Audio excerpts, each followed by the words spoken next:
matter, you can either come forward at that time if we have space, or as long as you've signed in, I will be able to call you after the applicant has explained to us the applicant's proposition, at which point anyone who wishes to be heard can be sworn in and be heard thereafter, and then the applicant will finalize his or her application. Madam Chair, I do not have any applications for adjournments. Is there anybody here that is looking to adjourn their hearing? Okay. First, we have cases 624-23 through 625-23 near Valley Stream. Jahinder Singh, variances, lot area occupied, side yards aggregate, construct two-story addition, second-story addition, cellar entrance, and two-story portico, all attached to dwelling. Special exception to maintain shed higher and larger than permitted, exceeding horizontal maximum and with side yard setbacks, also known as 1064 North Grove Street.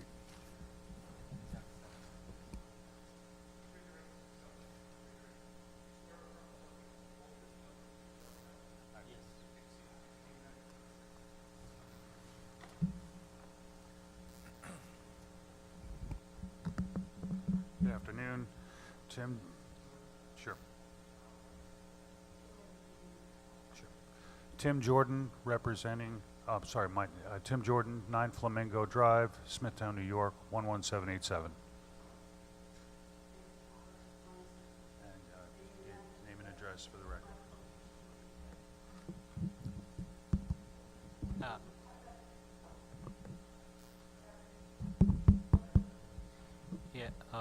Gurdial Singh, address 1064 North Grove Street, Valley Stream, New York 11580. Gurinder Singh, Valley Stream, North Grove, 1064 North Grove, Valley Stream, New York 11580. For the record, so Gurinder, that is the applicant, and this is his son, and the spelling on his name is G-U-R-D-Y-A-L, Singh. You're welcome. Thank you. We are here today regarding variances to 1064 North Grove Street and Valley Stream.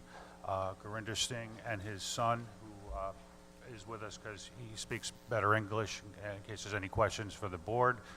We're here today. They are proposing to do a second story as well as two-story off the back, expanding the house to meet the needs of the family. It's a large family that's in a very crowded house right now, and this addition would accommodate the needs of the family. The variance is also has a special exemption for a existing shed at 11 by 14, which is exceeding the maximum allowable, as well as the height, which is currently, just a second, our side yard is 1.8 where 2 is permitted, and our height is 10 foot 6 where 9 is permitted.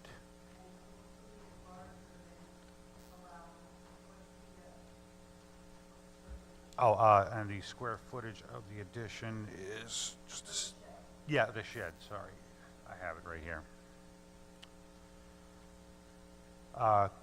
160 where 144 is permitted.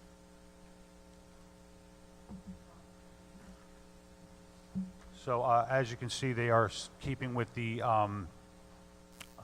footprint of the house and not expanding. They are. Yes, so in other words, but not encroaching any more on their side yards and side yard aggregate, which are currently, it is in violation of.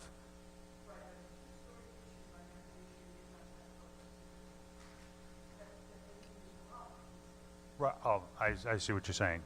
To clarify, following the footprint or following the established setbacks that have been established in the house.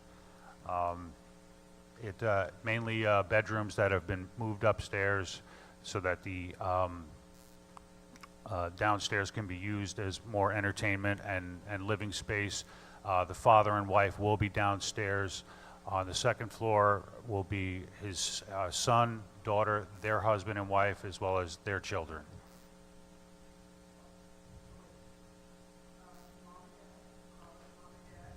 Yeah. Correct. That's a son and daughter, each with a spouse, 2 children from the son, one child from the daughter. Correct. Only one kitchen. They're going to need that space upstairs where you could see a possible mother-daughter, but they don't want to do that. They're going to need some space, like a TV room and hangout area. I've discussed, it's on the second floor. Right, so they're all up there. The only thing left over is like a little hangout space for them. Correct.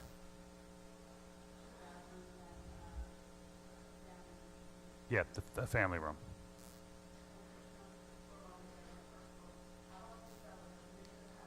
I have not been to the house. I've seen pictures. Right now it's just a brick ranch. There is no cellar entrance there. I have discussed with my client of the unpopularity of these, and he is, we're here to ask. We were going to have to come before you anyway with the addition. It is something that they would like. They've kept it open down in the basement as per the plan. There is a bathroom down there, but we've tried to make it presented as one open space because obviously they do not have any much in the way of storage with the current layout of the house.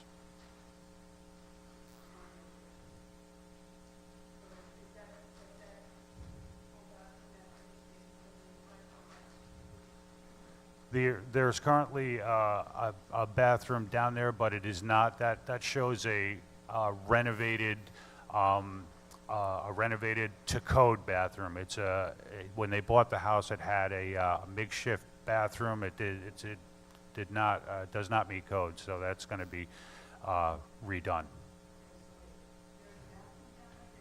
Yes. Correct. Yeah, which is the same area, but it needs to be modified in order for it to comply.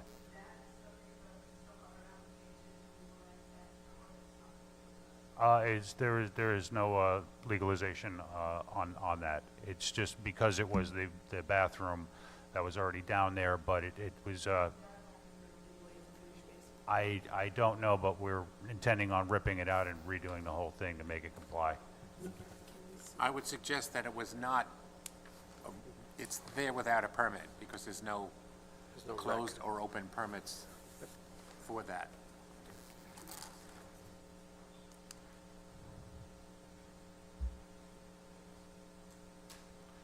I believe they purchased, when did you purchase this house?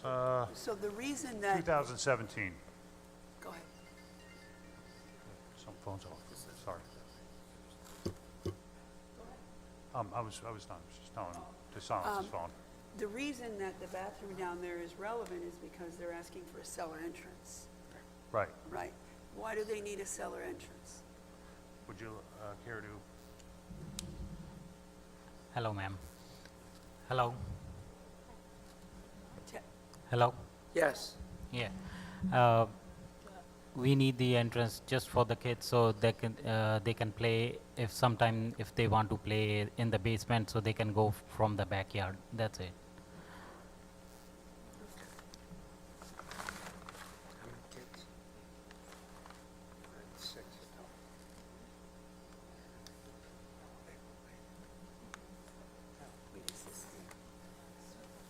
So is, the cellar entrance is proposed on the back?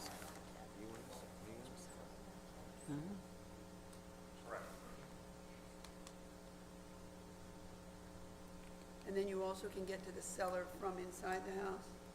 There's the original steps going down to the cellar.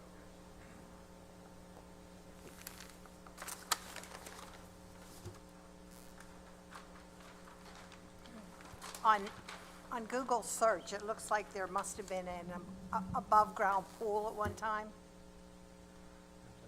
Are you aware that there was possibly a pool at your house before you bought it? Yeah. Before we bought it? Was there a pool when you bought the house? No. We put the pool there and we take it out. It's been taken out? Yes, Okay. yes.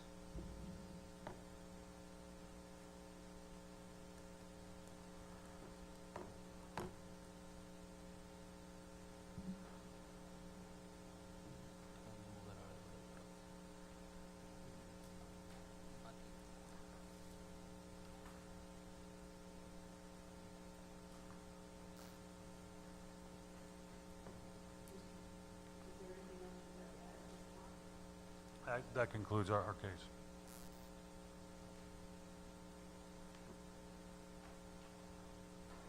I know there were two other people here who wish to be heard on the matter. Gretchen Gordon and Stephen Gordon are here. So, maybe you folks can sit in front.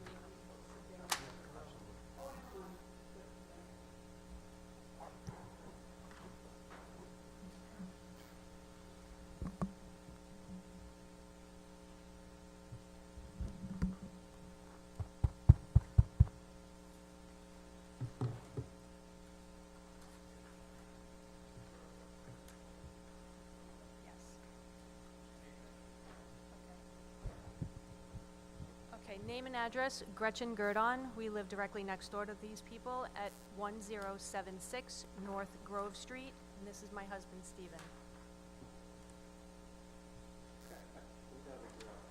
He wants to say. That's okay. Does he have to repeat the same address? Go ahead, say it.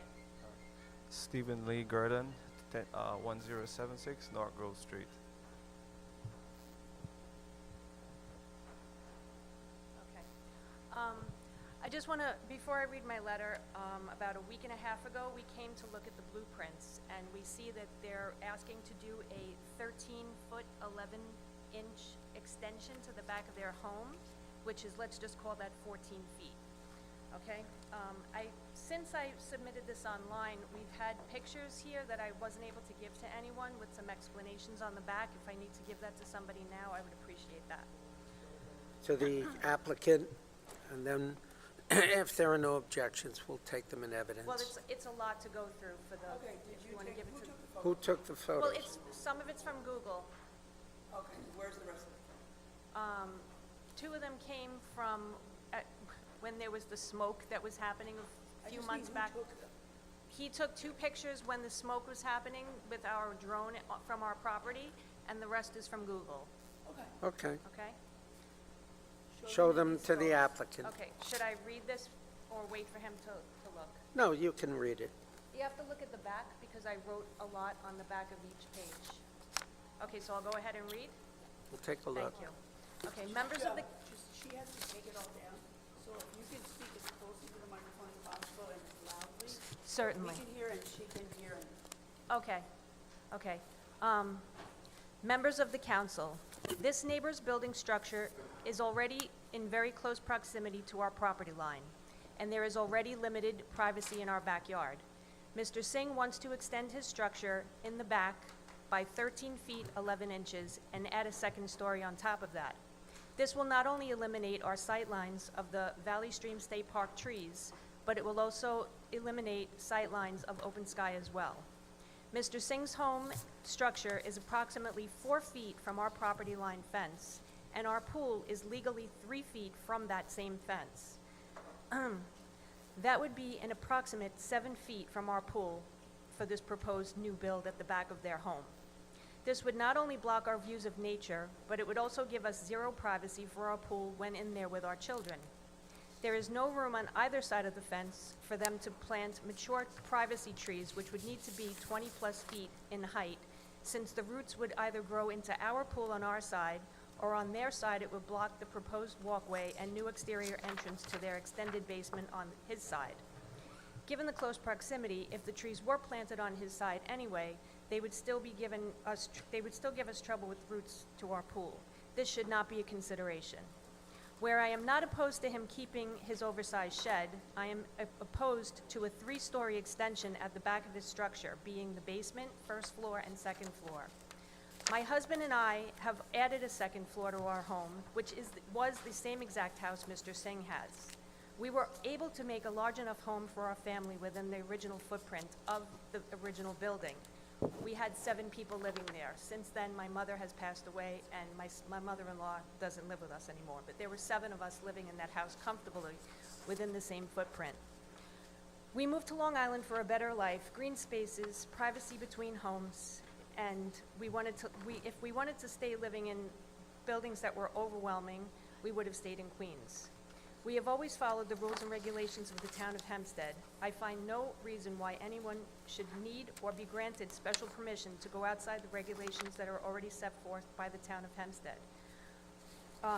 Their property is not large enough to accommodate this type of build without negatively affecting our neighbors' privacy. I have questioned a few real estate agents, and I was informed that a massive structure directly next to our building would definitely negatively affect our resale value. I find it bewildering that such a structure that has not been approved by the town's regulations would even be given the opportunity to request a variance. There are rules and regulations put forth by the town for a reason. Unfortunately, this now puts my husband and I in a bad spot to have conflict with our neighbors due to opposition. We shouldn't have to be put in this position, and I feel that it's not fair. Allowing something like this will set a precedence that overbuilding in our area is acceptable. If this is approved, I'm sure that it will only be a matter of time that our neighbors on the other side of our property will want to do the same thing, and then we will live in a brick box. Please consider our plea to stop this extension to the back of his structure. We are not opposed to him adding a second floor to his home as we did, but it should stay within the original footprint of the house. We are strongly opposed, and in addition, we think that a new configuration for their home needs to be implemented. This is right near my house. And in those pictures that I said over there, One second, let's take those pictures up. So you reviewed the photographs. You're offering them to show the conditions around the area, is that correct? Yeah. They fairly and accurately represent what you see there. yes. Okay. Do you have any objection to I'm- looking at the photos? I mean, an objection would be, that isn't really a picture of our house. I mean, if it is a picture of your house, then it is a picture of your house. Are there any fake pictures here or something that, okay. So we'll- Can I add something? So sure, 1 second. Yeah, we'll admit it. Go Chairman ahead. says we'll take this in there. We'll take them into evidence. Okay, so now give us a second to look at them. Absolutely. I wrote explanations on the back of each picture.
Oh, well, actually, when they explained how many people were currently living in the house, it would explain why there are 5 to 7 cars there every evening. And I remember when we first moved in and we only had 3 bedrooms existing, we were told that there could be 5 people living in the house. So we see people come and go from their side yard.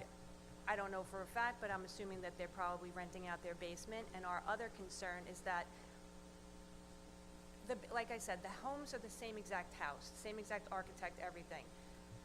Our basement is, ours and theirs is exactly the same. We happened to put a second story on to accommodate for my mother when she came before she passed away. and my mother-in-law to all live spaciously. So we had 7 people living in our house. My mother has since passed away, we're down to 5. My point is that since their house is exactly the same, and they have 2, 4, 6, 7, 8, 9, 3 being children, I don't see why they can't build like we did within the actual footprint and still have place.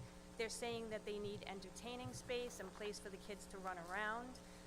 We have a basement that's a rec area, not livable space, but a rec area and storage, and I don't see why they can't stay in the same confines of that.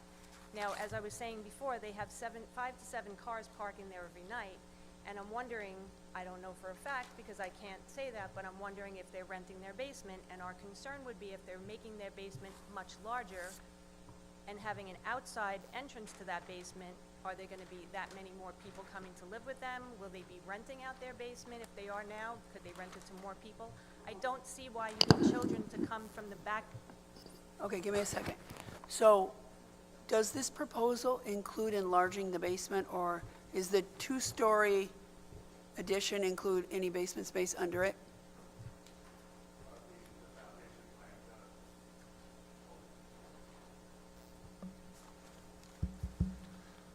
It's a full foundation going underneath. Does that mean, The basement does get expanded with the 2-story addition. and is that the part that's being called finished storage? Correct. There's a lot of finished storage, I mean, to her point. Well, there's 2 ways to look at that. One, the cellar entrance, should it be habitable space or recreational space as they are expressing, which should be the use for it, that would be necessary for its secondary means of egress or an egress window put in.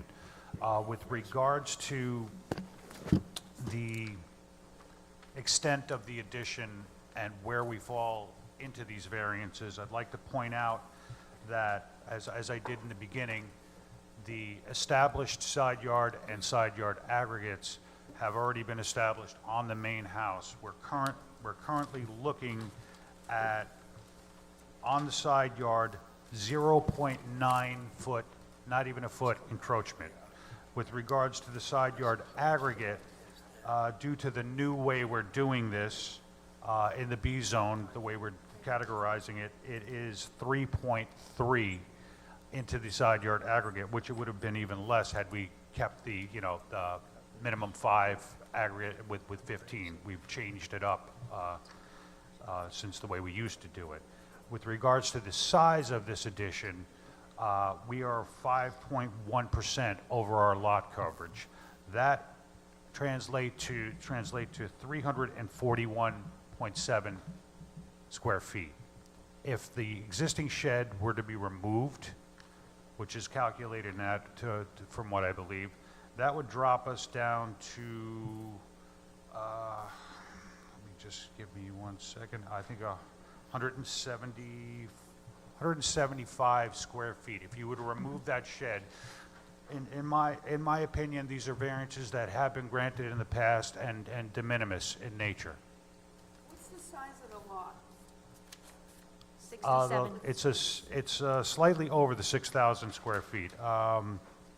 It is a 6,700 square foot lot, where 6,000 is required. Yeah, I saw that on your chart, but I thought I saw something else that indicated it was larger than that.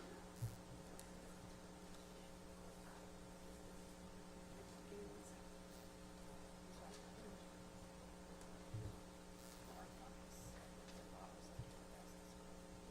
No, it's 6,700.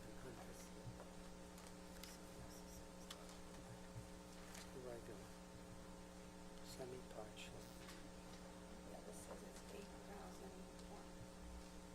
Where did you get, on the photos, it says 8,319 square feet? Well, that's the home directly across from their house. I was using, if you read the back of that paper, yeah, if you read, right, that's the same size home that they want to build. However, that house is on 8,319 square feet of property. So they want to build that exact same house on 67 square feet. I wrote notes on the back. Now, if you notice in the pictures also, we did go through the area, and we did show the everyone in the neighborhood has pools. If you take a look at the pictures, and there's 0 person in the neighborhood that has neighbors looking into their pool already, or their pool is next to a house as close as ours is already. And we're looking at a privacy issue here, and this is a big privacy issue. This is going to be right over where our pool is. Now, if this is even approved, let's look at the same picture and look at the neighbor behind us. If they're also asking for 14 feet to be added to their property also, just look at what space we will have, or what privacy we will have in our backyard. What we are saying is, it's nice that he wants to build a house that big, but if you notice the neighborhood, there's bigger lots that can accompany a house that size without encroaching on anybody else's privacy, and that's the reason why we're here. But your house is already your pool's already by his house, in fairness. Right. Now granted, if they push it back, those 413 and change, you know, it would be all the way along your pool instead of, Right. Their house, and this is our pool. but that's already sort of the case. Right. For part of your pool. Right, In other right. words, you don't have any privacy in your pool anyway from their house, to be honest. But I have a question for the applicant. Do you have a pool also?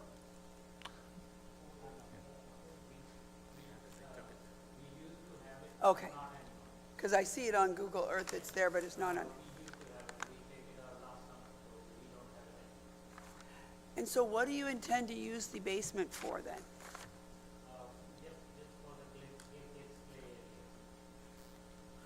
It's awfully big basement, right? Can I just say the same, as I said, we have the same home, sorry to interrupt you, but we have the same house, and the basement is exactly the same square footage as the first floor. There's more than enough place for the children to play.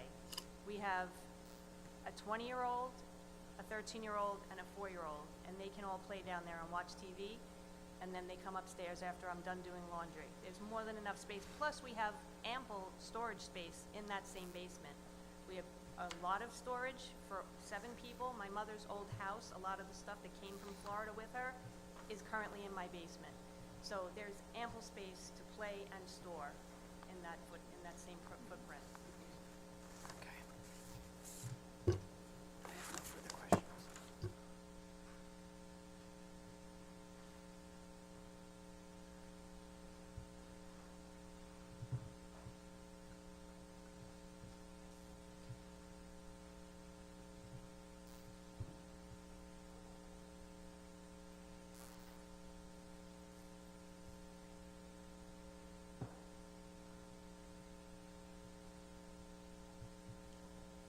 Can I ask you, do you have a garage? Does the applicant have a garage? 1 car, 2 car? Is it used for a car or more for storage? Okay, and then how many cars will fit in your driveway?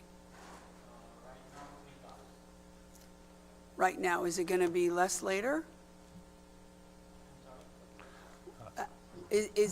Do you anticipate? No. So, Oh, I don't speak like much English, so I'm sorry, you seem to speak English quite well, that's why I thought maybe. I'm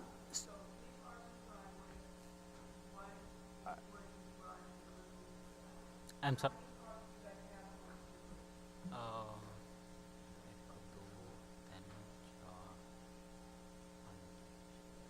Right now we have 6 cars, like with the my sister and my husband, my sister and her husband.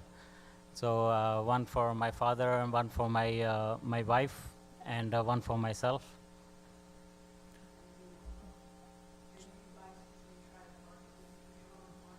Yes, ma'am. Yes. you have enough for 4. You have enough for 4. I'm sorry.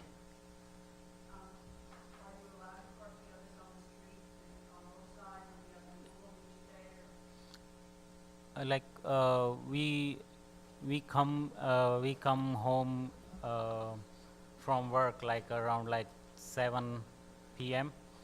So we only park like a night, then in the morning we go out. Yes, ma'am. Yes, ma'am. If I could interject, just looking at the driveway, it could clearly hold 4 cars. And he does have the use of the garage, he just isn't using it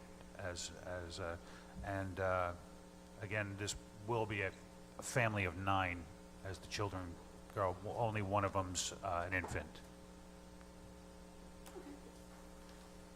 Is that your case, sir? Yes, and any questions you might have additionally? Any questions from the board? I move that the hearing be closed, the matter be placed on the decision calendar. Each of you who have signed in, both the applicant, your representation, and those of you who signed in who are interested or in opposition to the application will all receive a copy of the board's decision by mail once it's rendered. Thank you all for coming, participating. Second. Safe home. All in favor? Aye. Any opposed, any abstentions? Thank you for your time. Welcome. Thank you. Thank you, ma'am. Next, we have case 62623, Uniondale, 50 Charles Lindbergh Boulevard, SPE LLC. Place one single-face illuminated ground sign with no clearance from grade to bottom of sign and setback 3 feet from property line, also known as 50 Charles Lindbergh Boulevard. Sorry. 50 Charles Lindbergh. Tillman Ballin. So Tillman Ballin and Lawrence, I know the young guy with the hair, fluffy.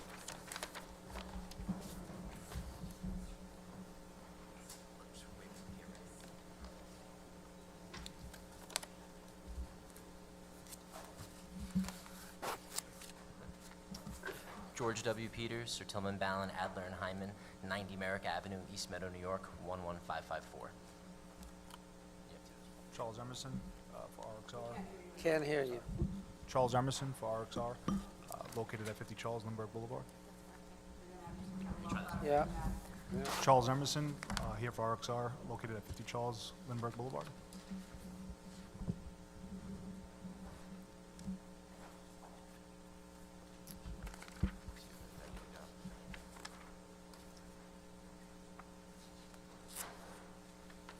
Are these all open permits? Open permits? I can't decide for this. May we proceed? Couture.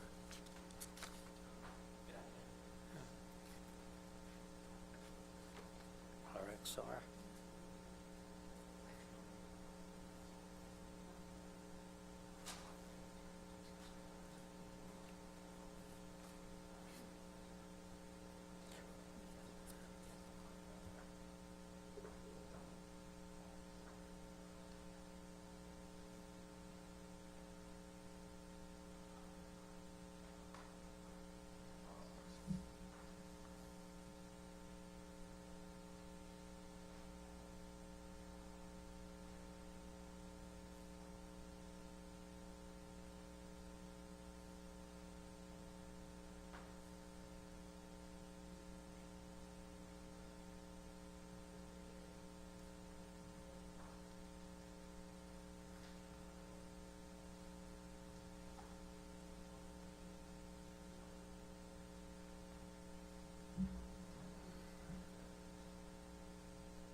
ahead, Mr. Peters. Excellent.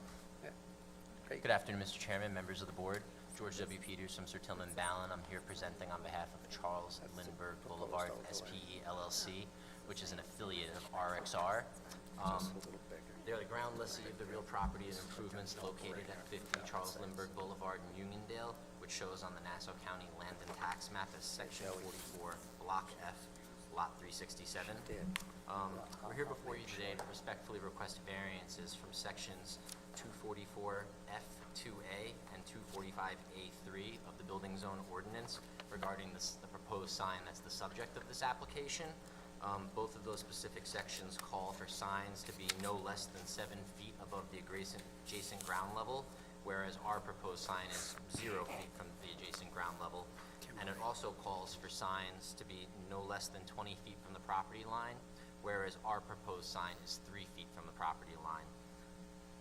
Inside the application package, you'll probably, if you could note on the boundary survey, the existing sign is actually 2.4 feet from the actual property line, so the proposed sign is actually an improvement insofar as the setback. It's basically we're replacing the existing sign. It'll be illuminated. It'll be set back a little bit further from the existing property line. RXR's leasing information will be more clearly presented, and it'll also display some key tenants, which is really good for a marketing perspective insofar as retaining and attracting new tenants to the building. They're working on trying to lease it out, and I'm happy to entertain any other questions. I have to look at this rendering here, but I believe it's actually substantially similar. It's just going to be set back further and it'll illuminate. I believe the sizes are relatively similar. I don't have a measurement on the current one right now, but the existing sign will be about 6 feet by 7 feet, give or take, from the ground. I mean, traffic flows one way down Charles Lindbergh Boulevard towards Earl Ovington Boulevard, and the means of egress is actually much closer to that intersection, so I don't think that it would really pose any hazard to vehicular traffic or anything like that, and it's really impossible to put this sign 20 feet from the property line, just given the way the property is situated. It would almost be pointless to have a sign that far back. And any other questions I'm happy to entertain, but there's only so much information to present.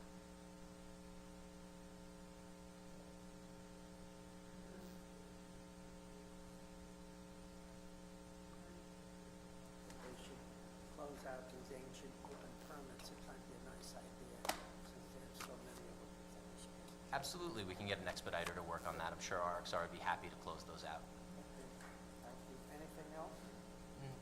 That's all. Thank you for your time. Any questions, any other questions from the board? If not, Will the hearing be closed, the case placed on the decision calendar? When the board renders its decision, you will be notified. Thank you kindly. You're welcome. Aye. Next, we have case 62723, Baldwin, Maurizio and Christy Modica. Maintain pool equipment not permitted in the side yard, also known as 2434 Loft Avenue.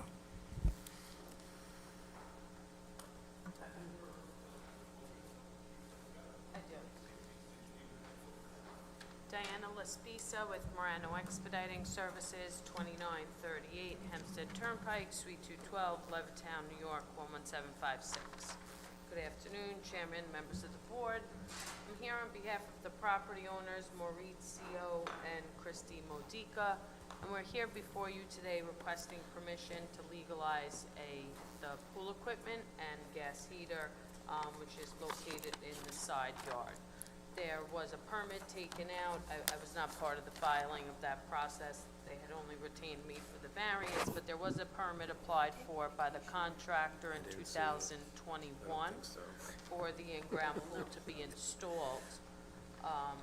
For whatever reason, the pool equipment was, I assume, filed in a different location. At the time of the final inspection is when the inspector came out and determined that it's actually in the side yard, and pool equipment's required to be in the rear yard. It does maintain a 5-foot setback off the side yard, so had this been considered an AC unit, you know, it would meet the side yard setback. It's just the fact that it is in their side yard. The property directly to the south, so the property abutting the pool equipment, that house actually faces Bedell Street, so the pool equipment backs up to their rear yard. So it's not like it's, you know, very close to any windows or impacting them negatively. It's not visible from the street. Also, their utilities, the purpose of putting it in that location was really due to the utilities and also the configuration off the back of the house with the doors. There really wasn't any other spot for it. So we are requesting permission to... There was a spot, that's why they gave you a permit, your client. Anyway, moving right along. You show that you drew in the maintain equipment. What is the setback of the equipment to the property line? 5 feet. It should say it on there. You don't see that? It does say that, but if you look on the Loft Avenue, at the front of the house, it shows 5 feet also from the property line to the house. The front of the house is 7 foot 1.5 inches north, the front left corner of the house. Do you see that? I see that, yes, within the house. Yeah, it's, so it's... So what, it says brick arch, 5 feet. What, where's brick arch? I think they just have, I don't think I have a picture Okay. of that area. I don't know why it does say brick arch. I don't know To be honest, either. I don't think Yeah, there is. that makes about 7 of us. But the house is set back a little bit further. Thank you.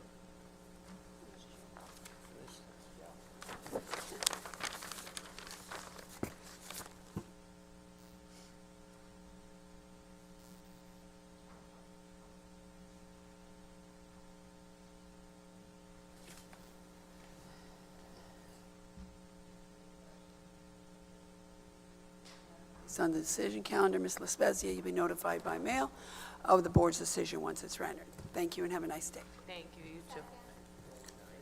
Aye. Next, we have cases 628-23 through 631-23, West Hempstead. Navreet Singh.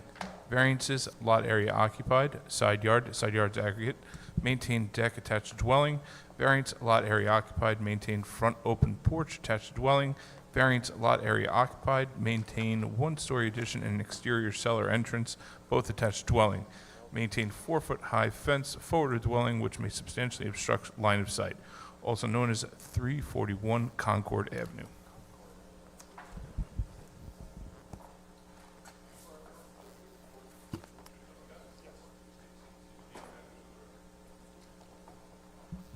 Gennaro Cozzolino, 2125 Deer Park Avenue, Deer Park, New York, 11729.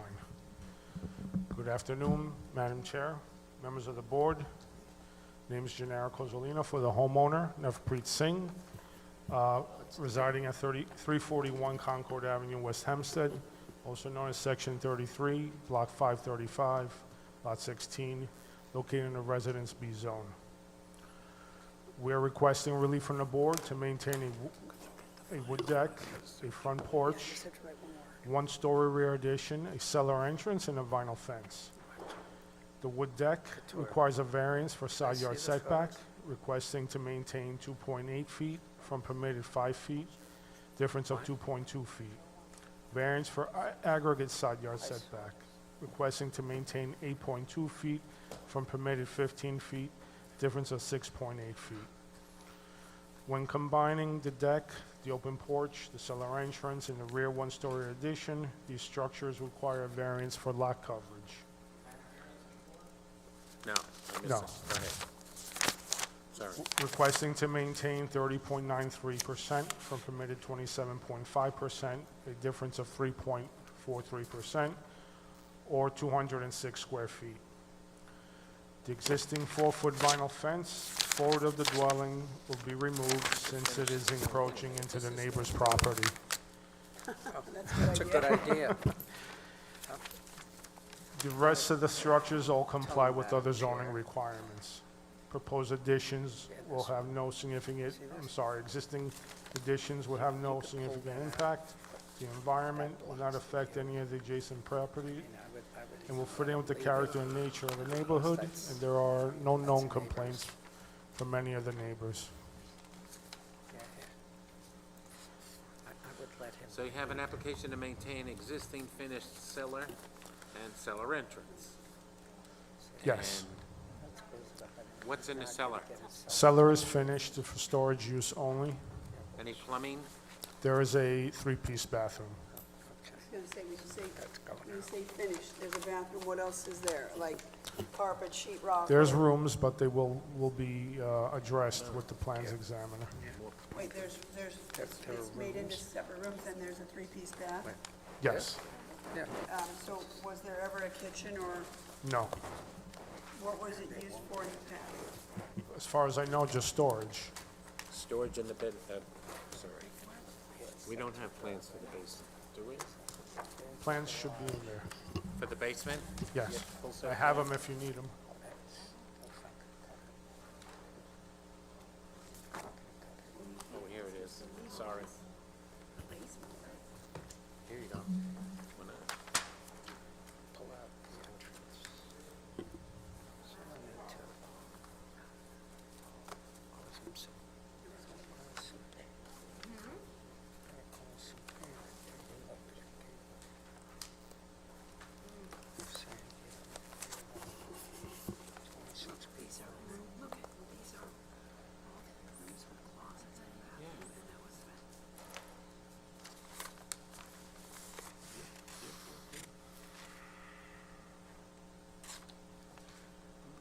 The house was not built with that wood deck to be maintained, existing wood deck, the 9x12 too? Why do you- The side deck? Yeah. It was not built like that, right? As far as I know, it was added by the previous owner. And the reason for the deck is because of the grading of the property. Grading of the property. Is there a second level on the house? There is, isn't there? Yes. Because I don't seem to have any plans for it. Well, the second floor is not part of the application.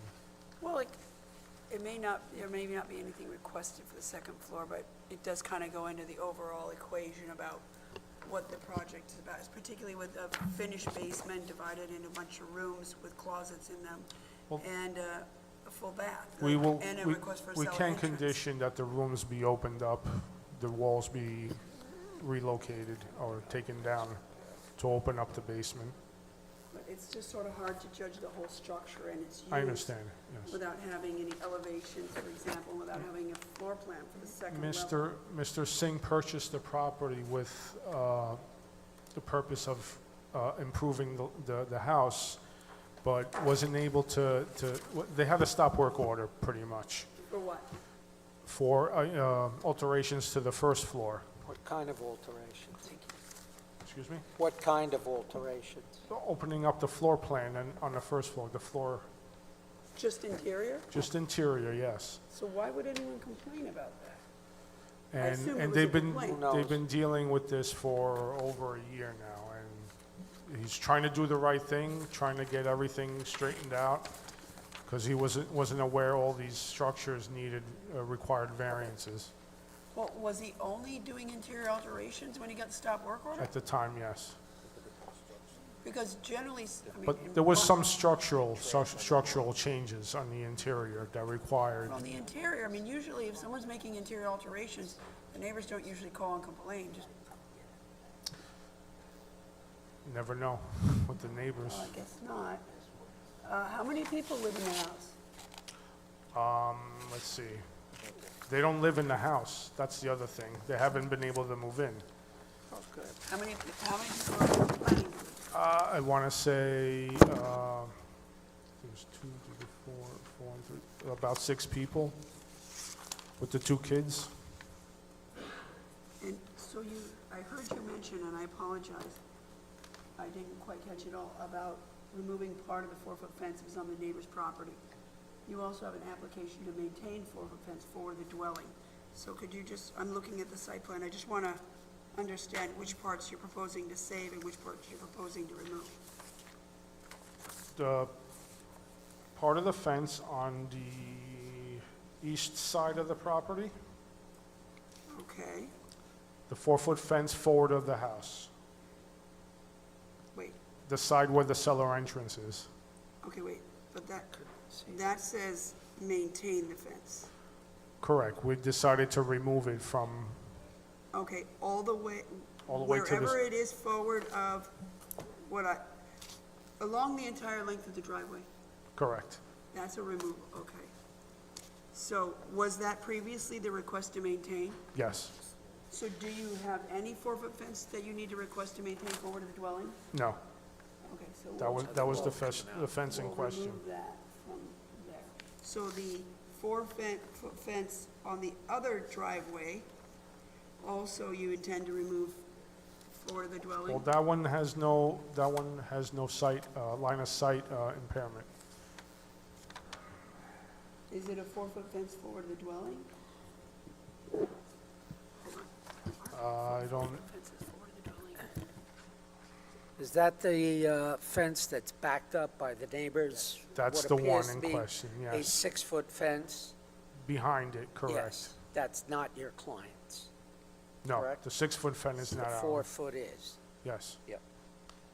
and that's the one you want to maintain, The correct? one we're removing, You're we're removing that removing one as because well? it's on the neighbor's property, yes. Good reason to remove it. Yes, And you're going to remove the other one, the one on the west side. There's a bush at the front on the neighbor's property that interferes with line of sight issues there as well. let me find the survey. Well, the east one is the one by the 4-foot, by the neighbor's 6-foot. Yeah, the west is the one on the other side, this one. Here. So we would be maintaining remove just it. It doesn't the really- 4-foot fence on the opposite side. Yeah, I guess my only question was, does it need relief? It's forward of the dwelling. It's forward of the house. And it's not. Has to. Yeah, but it's not. Question is, does it matter because the neighbor's shrubbery, Yeah, but that goes to whether or not we would allow them to keep it, but whether Yeah. or not we need to speak to the matter is what I'm, so you want to keep that one? We can remove both fences. good, That's fine. that'll solve the problem. I just want to make sure we get all of that. So you would like to keep that one possible, and you would remove it otherwise? Remove it. I just am trying to address whether or not that's a fence that we have to apply. So I think Yes. So you have to remove it.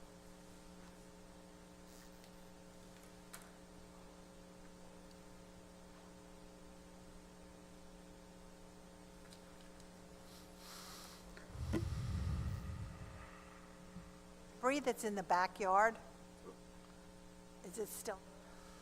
The construction debris, yeah, it's still there because we haven't been able to get back into the house to continue the construction. You haven't been to the property. I haven't been to the property yet, but it's still there, I was told. The debris, construction. It's all, The, it will all be cleared out as soon as we have these permits issued. Okay, on the 15.5, the rear addition by 15.3, is there a basement under that? No.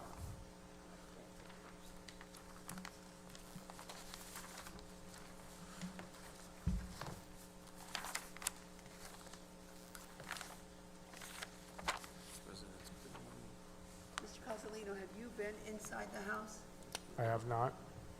He hasn't visited. So we don't know what's on the second floor. Is your client here? No.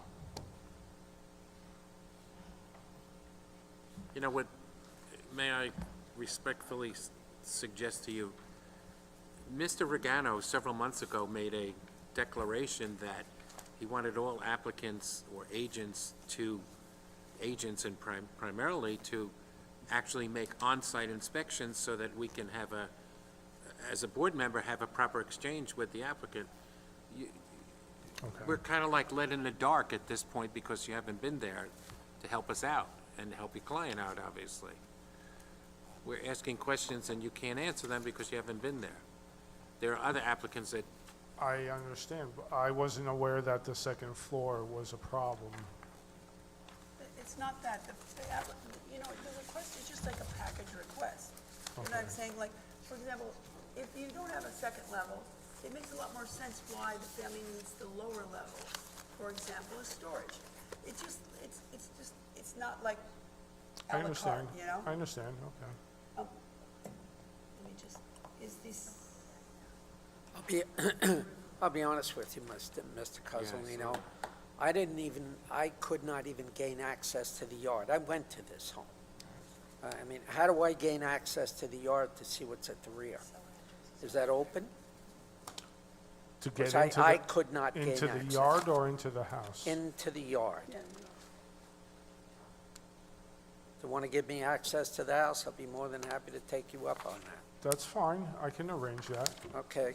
but even the yards, we generally, you know, if we inspect a premises, we usually want to see, you know, the doors or, you know, whatever issues we think need to be looked at to make sure it's what it looks like on paper, or it's Right. what we're told it is. Right. You know, it's not a, Everything's been, there's nothing sneaky about it. everything's been, there's nothing sneaky. Everything's been put on hold ever since the stop work order. Okay. So everything stayed the same. So you haven't gone into the cellar either? No, he hasn't I'm gone going there by at all. what I see on the plans that were submitted. Well, no, that doesn't help us a lot, because we have plans. Mm-hmm. We need, and like when I so say, was there ever a kitchen down there? Let the me answer make is a no, long but we don't story, know. let me make a We don't know long if there's a story kitchen down there short. now, and it looks like an apartment. I agree. There's 3 rooms with closet, that's kind of hallmark, a full bath, and another room that's called, you know, a laundry room, but as big as the kitchen with 220 power. I mean, I'm not telling you anything you don't know. You know exactly what we're asking. I know what it looks like, yes. Did you not go because you just didn't think it mattered, or did your client not want you to go, if you don't mind me asking? I don't think it's Okay, gonna you don't have to no. answer the Don't question. answer that. You said you don't have to. I'm going to have you speak to your client and get some times when I can gain access to the property Sure, and the house, sure. okay? And you'll coordinate that, Patrick or Christina, you'll call me and let me know when I can go in, Sure. right? Thank you. Okay. Thank you. I'm going to put that on hold. Give us all our numbers, you gave us a side yard, the side yard area is about 30.93, right? Yes. The deck's been there for how long, do you know? It was the prior owner had it there, I don't know, probably 8, 9 years. I apologize if you already said it, I imagine you did. How long did you client have the property? 2 years now. And it's vacant. Hope he's got the proper insurance. I'm sorry, December 2022. I'm sorry. It'll almost be a year. How many times, I know you said you had stopped, were there other times during other construction that code enforcement came out without your client asking them to? Have they got citations or summonses? No, that was the first violation. And what did your client think that visit was regarding that interior alterations? The interior alterations, correct. And then, but here's what happened is the previous owner started the legalization process back in 2015. You can see the application numbers are from 2015, 2016. And that was it. They ended up selling the house and never followed through closing out all these permits. And that's why we're in front of you today for this reason, to legalize all these structures that were done without a permit.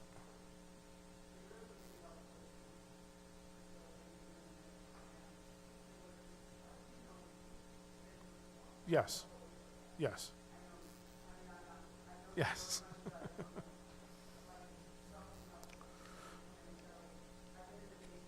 I will keep that in mind. I will keep that in mind. Yes.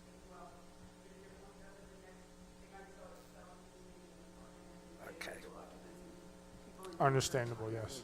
Beating a dead horse. No. Not at all. I'm recused because you're the chairperson. there anything else you want to add, Mr. Cosarino? That is it, thank you. Is there anyone else signed in on the matter? I apologize. Any other questions from the board? Move the hearing be closed, the matter be placed on the decision calendar. Mr. Cosarino, you'll be notified by mail of the board's decision once it's rendered. Second? Second. All, Aye. okay. No opposed, no abstention. One more. Okay. Which one? Next case? Next case, yes. Next, we have case 63223 through 63523 Oceanside, Louis Balsamo. Variance, lot area occupied, maintain wood deck attached dwelling, maintain pool and pool equipment with less than required side and rear yard setbacks. Special exception to maintain shed higher and larger than permitted, exceeding horizontal maximum with less than required rear yard setback and lot area occupied variance. Special exception to maintain second accessory structure, shed higher and larger than permitted, exceeding horizontal maximum with lot area occupied variance, also known as 3351 4th Street. Mr. Cosarino, we have you sworn in from earlier. If you could just give your name and address again for the record. Gennaro Cozzolino, 2125 Deer Park Avenue, Deer Park, New York, 11729. We're requesting relief from the board to maintain a wood deck, an above-ground pool with pool equipment, and 2 oversized sheds. The above-ground pool with pool equipment requires variances for side yard setback, requesting to maintain 2.5 feet from permitted 4 feet, a difference of 1.5 feet, and variance for rear yard setback, requesting to maintain 3 feet from permitted 4 feet, a difference of 1 foot. We're also maintaining 2 oversized sheds larger than permitted.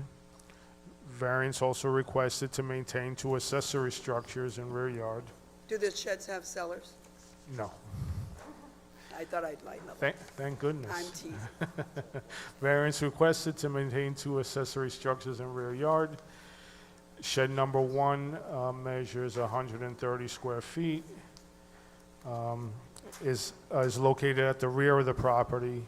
It requires a setback for, variance for rear yard setback, requesting to maintain 1.4 feet from permitted 2 feet, a difference of 0.6 feet. And variance for height, requesting 10.5 feet from permitted 9 feet, a difference of 1.5 feet. Shed number 2 is 128.5 square feet. Also requires a variance for height, requesting 9.3 feet from permitted 9 feet, a difference of 0.3 feet. Mr. Cosarino? Yes. Hold on, these sheds. Yes. So you said one's 128, one's 130 square feet, but both of them need larger. If we make the record that they're approved at 128 and 130, if we're inclined to approve them, you're allowed 144, so they must be larger than that. So we need to get the right numbers on the record, right? Okay. So, and one needs higher, larger, and exceeding horizontal. The other needs higher, larger, and exceeding horizontal. I don't know if it's both sides or one, so let's just get the numbers right, so if we approve them, you don't have a nightmare later. So the first shed is the one in the rear of the property. Shed number 1 is 130 square feet. I don't think it is, because it wouldn't need larger. It's 20, can you read that? Is it 21, 21.3? Can't be 1.4. I'm sorry, what are we looking at? Okay, what are the dimensions of the rear shed?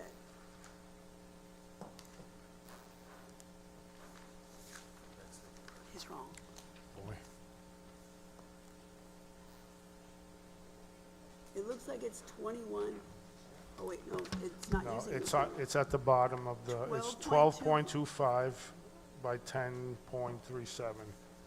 Wait, 12.25 by 10.27. So it would be under 144 square feet. Yes, But I okay. don't know why so we'll dismiss that request? Yes, Okay, so at least that one doesn't need larger, and it needs horizontal on the one side, that's 12.5. And what's the height of that shed? that's 10.5 feet high. 10.5 versus the 9 that's allowable. Right. Okay, so now let's do the second shed so we cover all our bases here. It's 8 by, approximately 8 by What is it? 14. Okay, hold on. 8 shed 2, 8.6 by,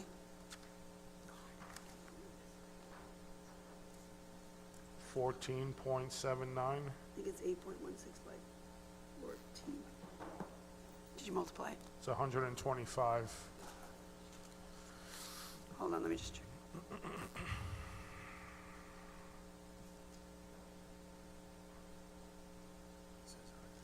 I know, but he 128.5. doesn't need larger then. Okay, so So. They don't if need those- larger than- Both of right. them don't need larger then. correct. And they each need one horizontal, and what's the height of that shed two? The height of that shed is 9.3 feet. 9.3. Okay, so those are the numbers we're gonna go with when we deliberate. Right. Okay, so, so then we will dismiss larger for each shed. Yes. Because you don't need larger. Okay. Thank you.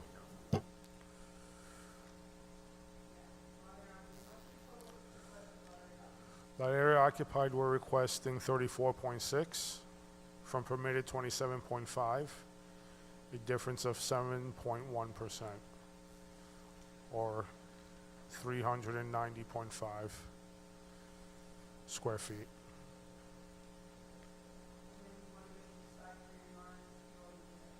For the pool? For the pool and pool equipment? Side yard setback is 2.5 from permitted 4 feet. And rear yard setback is 3 feet from permitted 4 feet.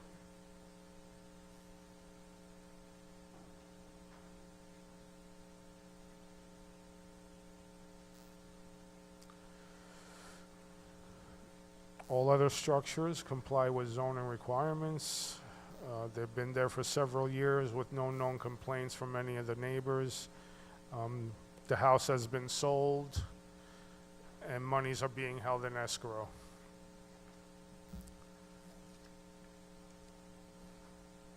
That- Yes. Yes.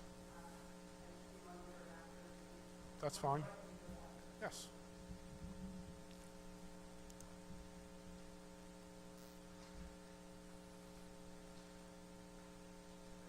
Are they here? 3 people have signed in opposition.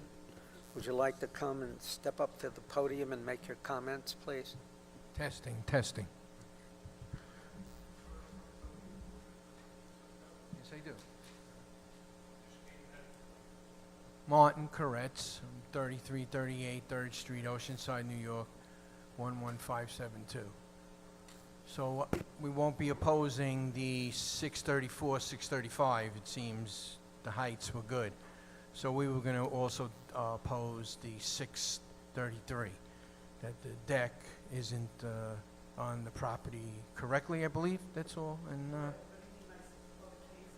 yeah, that's all I can Talking go about the by. deck. Not going to moan about the shed.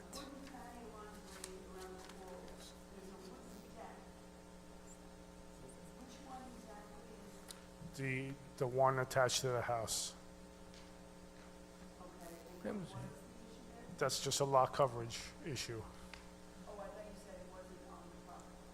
Oh, well, it's something about that it's not the proper codes. That's what he's asking for a variance for. Yeah, that's how I would, Not Tony, a lot area occupied. I spent the time here, and we thought the variances of the 2 sheds were an issue, but I see now that you corrected that, right? I think you found that the heights are proper. Hmm? So there, other than the setbacks, generally a shed has to be, not just side, has to be 12 feet, 144 square. no more than 144 square feet, and they have to be limited to height of 9 feet. In this case, one of their sheds is 9 feet 3 inches, and one of the shed in height, Does and one is that 10 plot plan foot show 5 everything? Yeah. And on each side, they need 1 or 2 feet of a variance on one side of the shed, in the length, but they don't need large.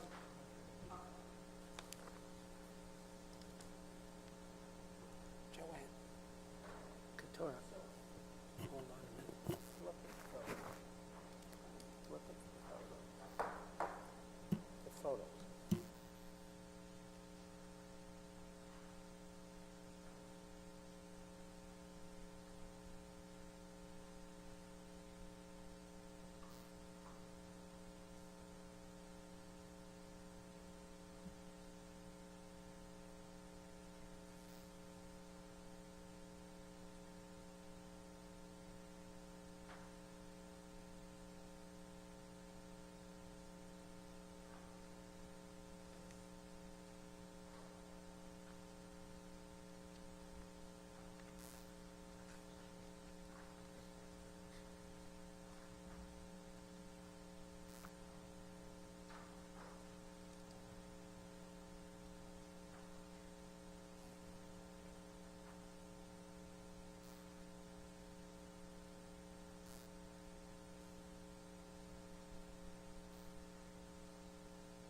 going?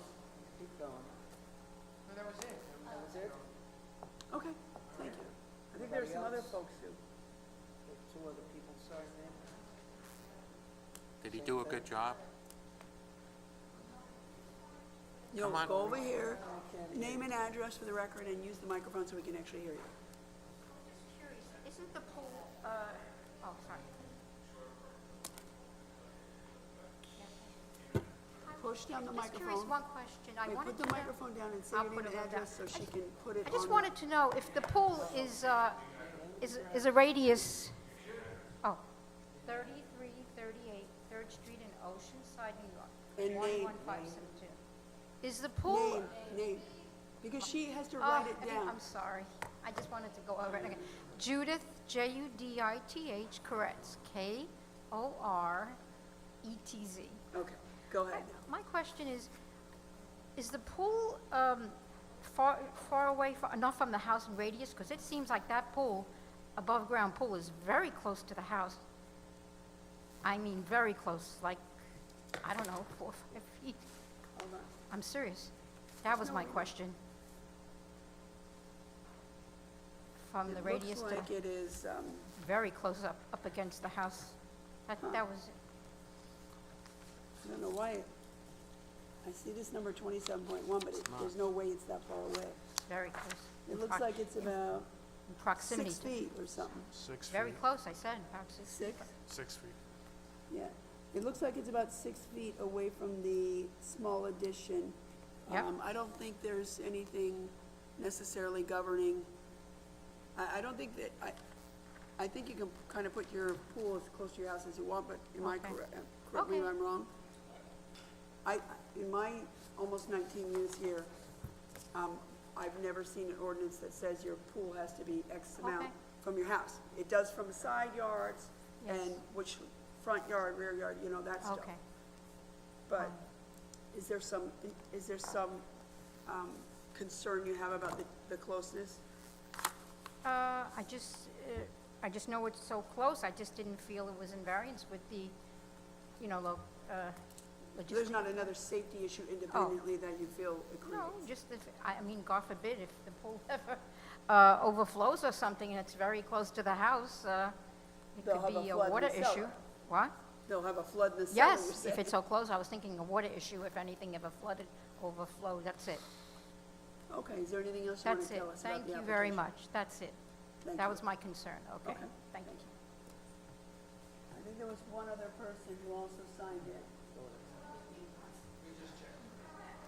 Oh, okay, all right. You guys have any more questions? Mr. Cossolino, is there anything else you'd like to add? That is it, thank you. Mr. Chairman, I'd like to move that the hearing be closed, the matter be placed on the decision calendar. Mr. Cossolino and everyone else who signed in on the case will receive a copy of the board's decision by mail once it's rendered. Thank you, and folks, and have a nice day. Thank you. Have a Come good back evening. and enjoy our hearings anytime you want. They're super exciting.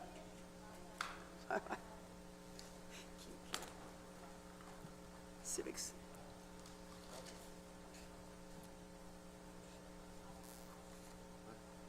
Well, I don't get this. This is my brother Peter went to this.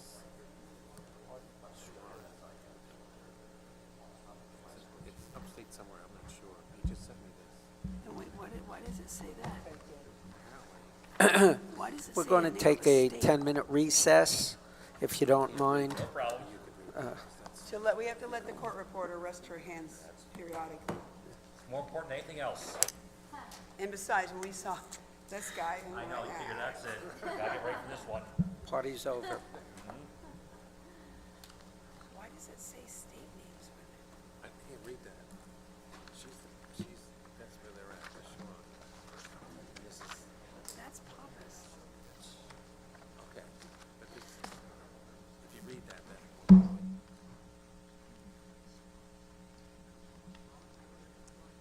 I think it's left. Left, yeah, towards engineering.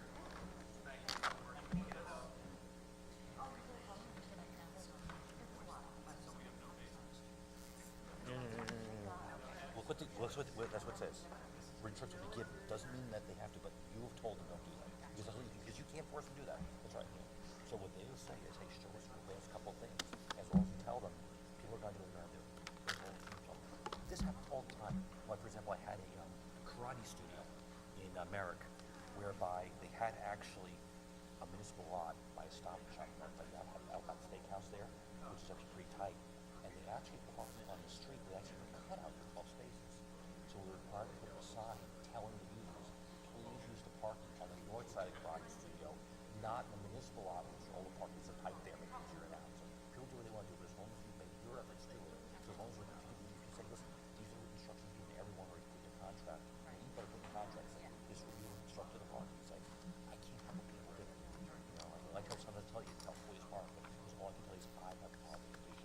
When you told them, the safety of everyone, you don't want them to have one probation, that's it. So that's what you do. So, because you can't possibly force people to do it. It's they're legal parking spaces.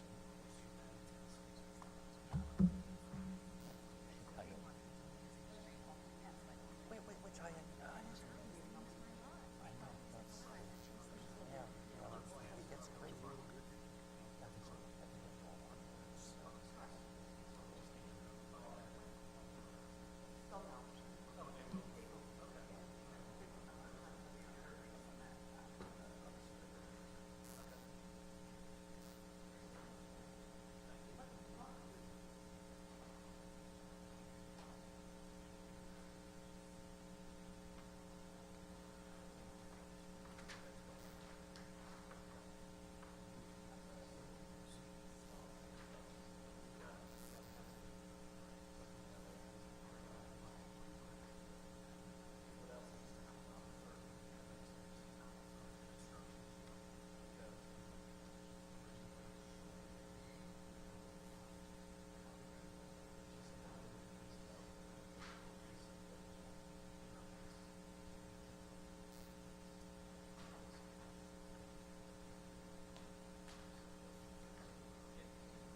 dishonor at this point, so. I make no one happy these days. Next, we have case 63623, Wantagh Limestone Property Developments LLC, doing business as Harmony of Wantagh Incorporated. Special exception for expansion of daycare basement, variance in off-street parking, also known as 635 Wantagh Avenue.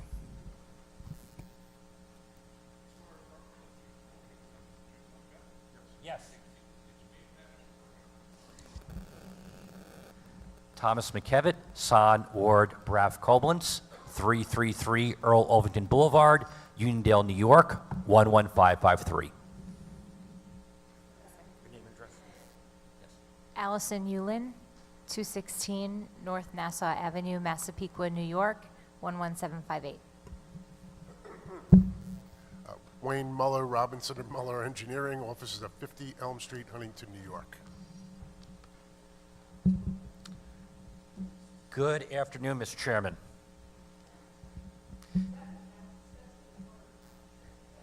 Yes, it is. We'll be hearing from him shortly. And actually, the reason why we're here is because of taxes. Yes, it is. I'm up to date. He's been out of that for a long time. Is that right?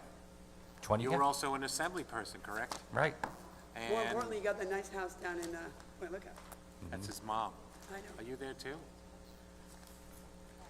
Anyway, sorry to disrupt the case. No problem. He needs a little levity. I could certainly these days. So, members of the board, this is a case for Harmony Early Learning Center at 635 Wantagh Avenue, Wantagh, New York, Section 51, Block 388, Lot 6 on the land tax map of Nassau County. This is actually the third time I'm here for this operation. The first time we were here was in 2013 when Ms. Yulin first opened up her Harmony Early Learning, which was on Center Lane, Levittown. It was rather small daycare at that point. As she became successful and grew the larger space, she decided to go and acquire this property in Wantagh Avenue. So in 2017, we first went to the town board in November of 2017 to have it rezoned from LPRD to Business X. The next month, we then came here for a special exception for a daycare use. As a matter of fact, we didn't even need a parking variance, but we actually had Mr. Muller and his firm do parking studies anyway, because at particularly the town board hearing, the whole issue was parking.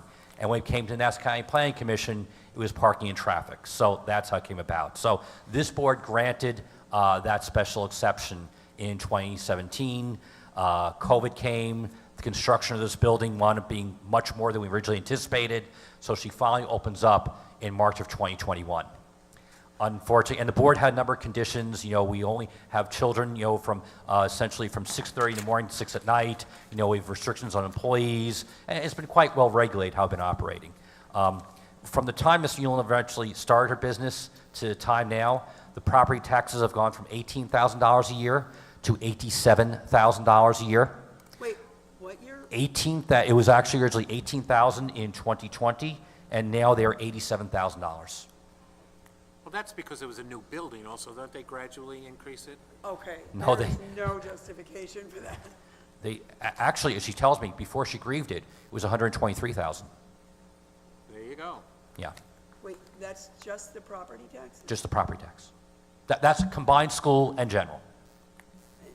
What was the reason given, if you know? Why they increased it? Because I mean, that's what Nassau County does. I didn't ask what the real It's the reason county was. legislators, right? We don't do anything of that, don't worry. We freeze assessments, we've not done anything with that. So here's where she comes. She's trying and struggling to make the daycare work as much as possible. Obviously, she can't raise rates because parents can only afford so much. So what she's looking to do is utilize a space at the off times for other type of uses. Birthday parties, craft classes, enrichment classes, you know, that type of use. So she's looking to do this at times when the daycare is closed. And there's a number of reasons behind this. She's going to be using the basement space. Now, she doesn't want to use her classroom spaces on the upper floors because that's actually designated. They're actually not good for birthday party rooms because they're very small spaces. Some of them have cribs, sleeping areas for the children all day long. So what she's seeking to do is to utilize the basement area for really, I guess, this recreation space, birthday party spaces, classes space. That's what she's looking to do with it. She's looking to have this take place on Monday through Fridays from 6 to 8 p.m. and Saturdays and Sundays from 9 a.m. to 7 p.m. Okay. And just to address concerns, there were concerns that came up from the building department and other places that she might be trying to expand the daycare use without permission from the state of New York. She can assure you that the daycare industry is very heavily regulated in the state. They are regulated by the Office of Children and Family Services. She is required to have mandated surprise unannounced inspections. She just had one rather recently. So if she were to dare try and move her daycare in there, her license is gone, she's out of business for good. They have any toleration for that. Is it going to be used as a daycare, or it's not? No. It's in conjunction with a daycare use. Yes, what the building department determined, when I sat down with Mr. Narabecki, the building department took the perspective is because the space will now be usable space, they have to take the assumption you're going to use the entire space for a daycare, because it physically, technically can be. But we will give conditions to this board, and we will not do it. And frankly, as my client can tell you, there are such strict staffing requirements for daycares, it's 1 for every 4 students. But, Yeah. but what if, I would think a very reasonable thing would be, what if one day one of the kids has a birthday and they want to go to the basement and have a little birthday party in that bigger space? I mean, Right. that would seem acceptable. That would be acceptable, You but just don't want to use it to expand the daycare. we're not going to expand the daycare whatsoever. And what's important about the space is we have 25 parking spaces on site.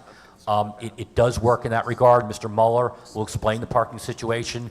But we couldn't really expand. We couldn't expand the building for 2 reasons. Number one, she can't get staffing for more teachers to increase her daycare capacity. Just can't be done. I mean, she's actually dressed to go and teach a class this morning because she doesn't have the people to do it because you just can't do it. And number 2 is, if we were to increase the capacity, we do have a legitimate parking problem. We would have a legitimate parking problem if we expand the daycare and we're educating more kids during the day. So we're not doing that. But she needs to get more income into this building to make it work. So that's why, and let me just read you the conditions which we'll offer to the board, which I think will hopefully alleviate any concerns. And by the way, just to let you know, is we're obviously located next to O'Shea's Funeral Home. O'Shea's has been a very good neighbor. And we have tried to be a very good neighbor to O'Shea's as well. And I think we've come to an agreement with some conditions where I think both sides will be acceptable how it will work. So let me give you the 5 conditions to the board, which I think makes it work.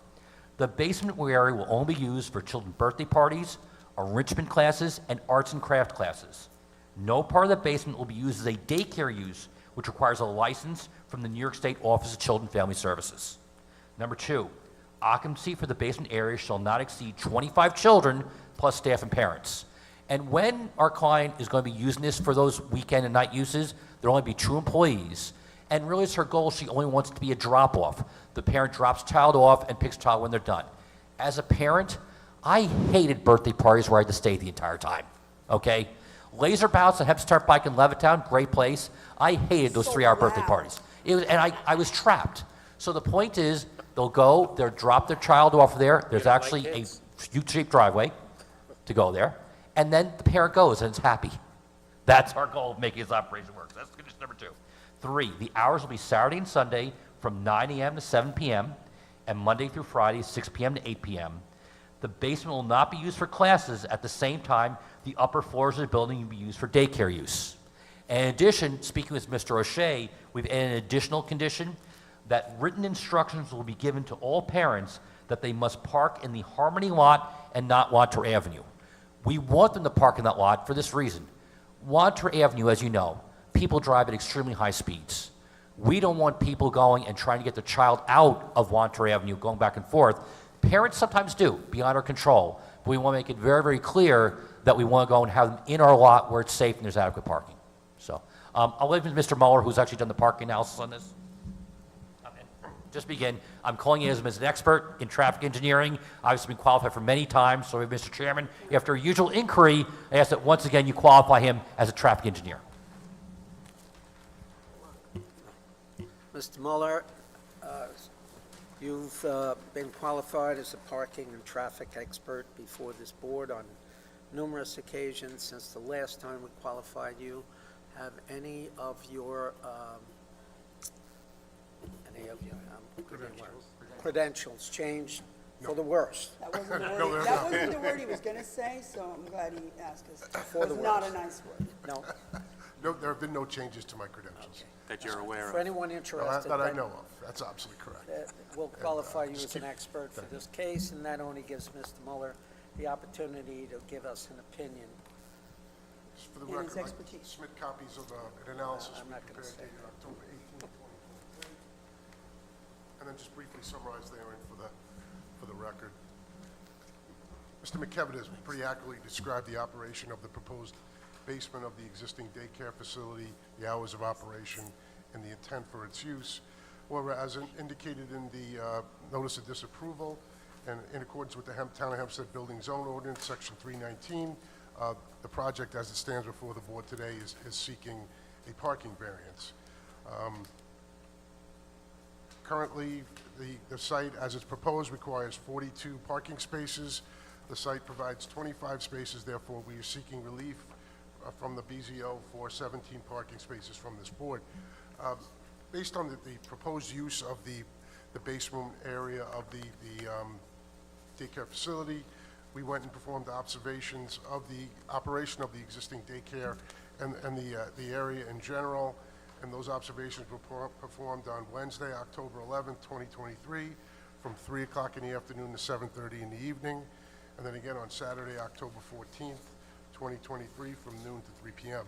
On Saturday, there was no activity at the daycare facility. It is currently closed. However, we wanted to see what was going on in the area due to the fact that we're proposing to have the facility operate on the weekends, specifically Saturday, which would be the peak day.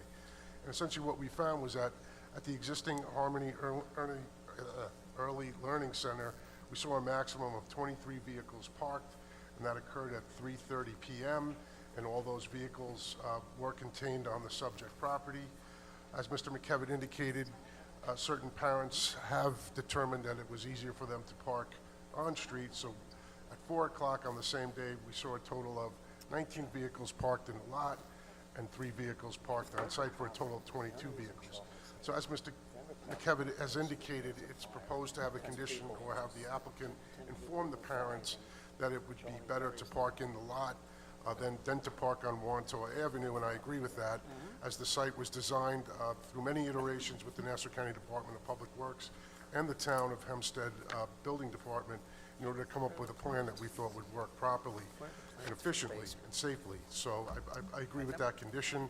However, in no time did we see the lot full at 25 vehicles. Most times there were a few spots empty on the subject property. Due to the offset nature of the use of the basement from the daycare facility and also from the existing businesses in the area, based on our analysis, we have determined that there will be no significant impact to traffic conditions in the area upon the approval of the use of the basement in the limited capacity that Mr. McKevitt described before the board earlier this afternoon. I have nothing further, and I'd be happy to answer any questions if the board may have any. So this is a proposed increase of 17 spaces, and then that's not including the non-simultaneous use analysis? Like, Correct. if it was all used at the same time, it would be an increase of 17 meters. Correct. But we're not using we're not doing the simultaneous. That's correct. Absolutely correct. Thank you. Yeah, again, from the perspective of the building department, they have to assume simultaneous use. So that's why we're here, because they can't limit it. But again, we'll agree to conditions to limit it so there's no adverse impact. Believe me, that's one of the arguments every parking variance has, because the building department has to assume it's all used at once, and then we have to parse out if that's not the way. Correct. So that's essentially my case. I know Mr. O'Shea is here. Again, we've spoken to him, whoever he may have as well, but, you know. I have a few Yes. questions. Is there an interior or exterior entrance to that basement? They are interior, there are actually 2 interior staircases, one on either side of the basement. I'll give you a site plan as well, too. But just to indicate is, the entire building is sprinklered, including the basement. The basement is also included in the fire alarm system, And just to let you know, the basement was inspected by the fire marshal last year and passed inspection, and they actually had the emergency lighting inspection about 2 weeks ago, which had also passed. There are 3 fire extinguishers in the basement, which are also tagged and up to date. And according to the formula that's used by the state building code, because of the staircase are so wide and big, even though we'll have 25 children down there, you can actually egress 420 people out of it because of the staircase are so big. They are more than adequate to the space. Obviously, safety is the #1 concern, and the building's built for that. I mean, I'm just telling it's almost comical, because that's how it is, but literally, I mean, Allison would probably do it in, what, a minute, 2 minutes? Probably about 1 to 2 minutes, those kids could be out. We had, but I actually have additional copies for the board as well, too, to see. Just hang on a minute.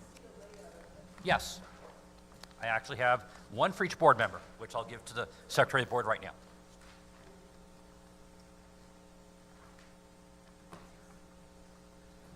There should be enough. There's enough for 7 board members, so there's only 5.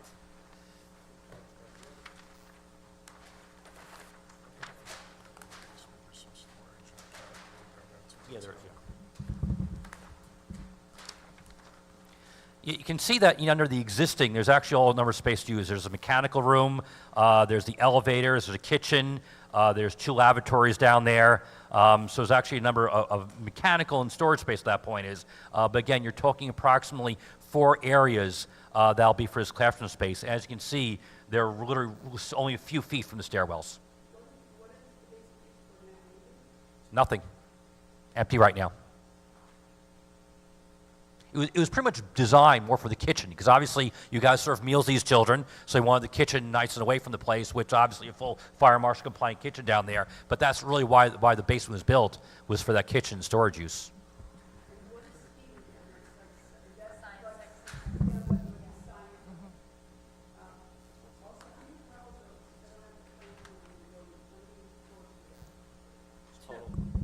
It's total of 2 floors and the basement included. So there's 2 upper floors and then the basement. Classroom space. Yes.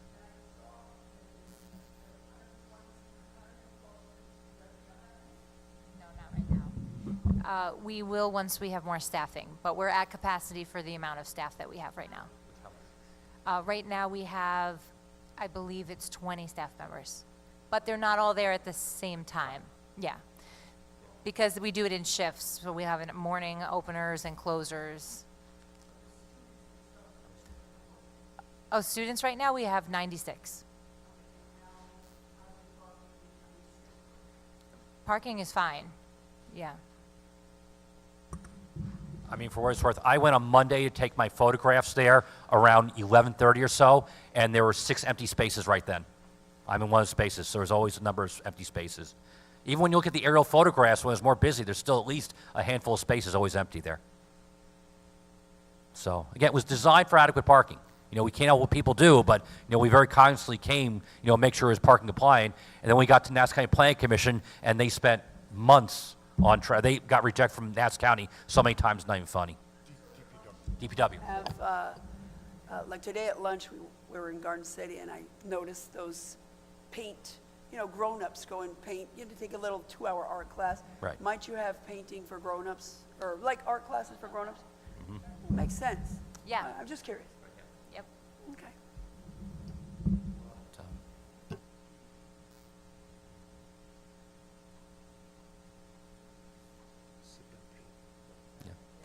Yeah. That is our case, yes. Mr. O'Shea.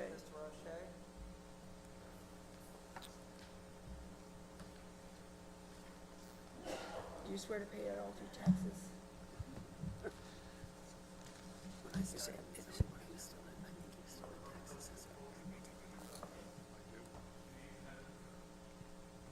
My name is Charles O'Shea III. I'm at 1007 Putnam Avenue in North America.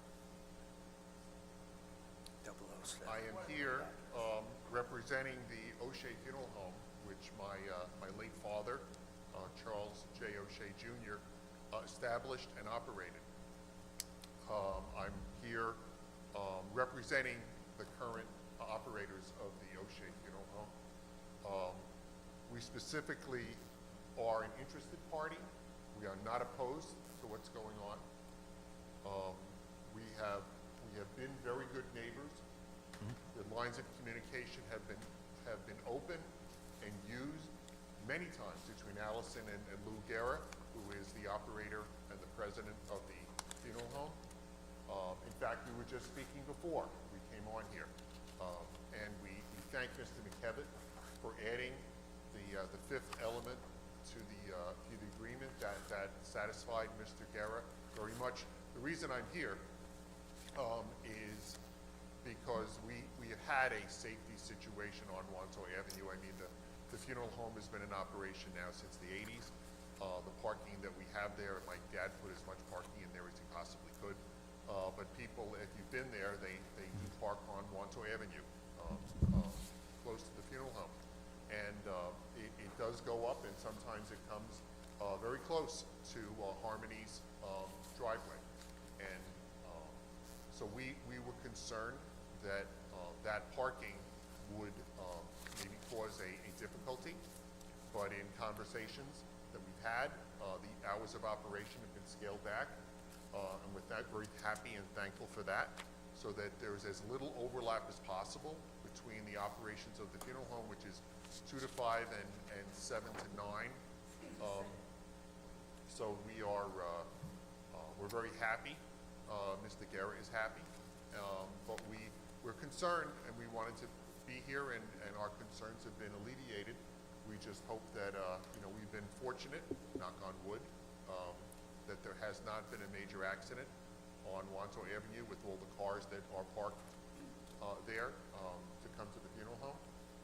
Even during the snow, if some people have known that there's no sidewalk that's there, and people either walk in Wanto Avenue or they walk on the grassy area where it snowed, and knock on wood, no one's been injured doing that either. So we are good neighbors working together in good faith with each other, two businesses.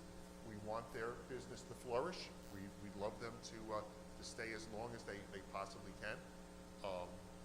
We are concerned about the parking on Wanto Avenue, and the things that have been placed in here have alleviated a lot of our concerns. What about a joint effort that after the wake, you have an Irish event in the basement of that?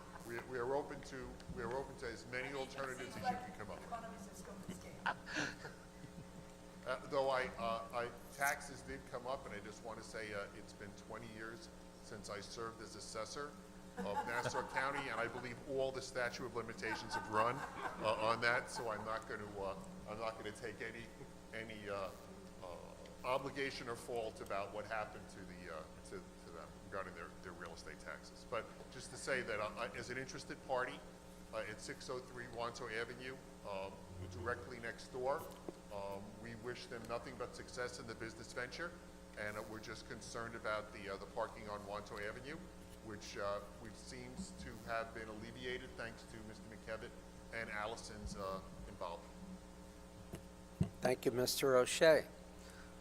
Thank you. Ms. McKevitt, you have anything to add? Yeah, no, we agree upon that. Obviously, there are times when at O'Shea's, particularly if you have a police funeral, there's a lot of cars in the area, and we try to go and get together as well as possible. Again, we make it very clear, we don't want those parents on Wanto Avenue. You don't want to load a small child in forth on that side of the cars. So we've been telling our child, again, we will put that condition in writing. They're going to be told, you must go and park in the Harmony lot, because for everyone's safety, not only for the funeral home, but for your children at that point. And we're completely on board with that. And again, they have been a good neighbor, and we would like to continue to be one. Okay. As far as these conditions are concerned, I'll actually email the councils of the board. So again, we'll agree all those conditions that I've submitted today. Okay, thank you. Yes. Any other questions from the board? By the way, the building is spectacular. It was quite an improvement. I pass by there probably every day. I live somewhat in the neighborhood. You keep it very nice. It's landscaped very well, and lots of luck to you. Mr. Chairman, I would just move that the hearing be closed, the matter be placed on decision calendar. Mr. O'Shea, Mr. Mulryan, Mr. McKevitt, you and your client will all receive a copy of the board's decision by mail once it's rendered. Thank you. Have a nice day. Second. Mr. McKevitt. All in favor? Any opposed? Any abstentions?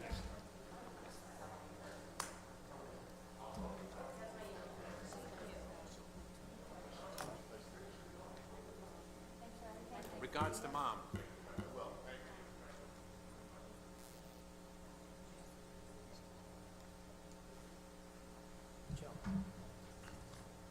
Yeah. Yes, in the back next to the filing cabinet. There too. I think there's 3. His mom sat on his own. Next, we have case 136523 near Westbury, Golf Zone Range LLC. Special exception for proposed place of public assembly and amusement golf simulator in existing building, also known as 655 Merrick Road. No, I'm sorry. Also known as 655 Merrick Avenue. It's Avenue.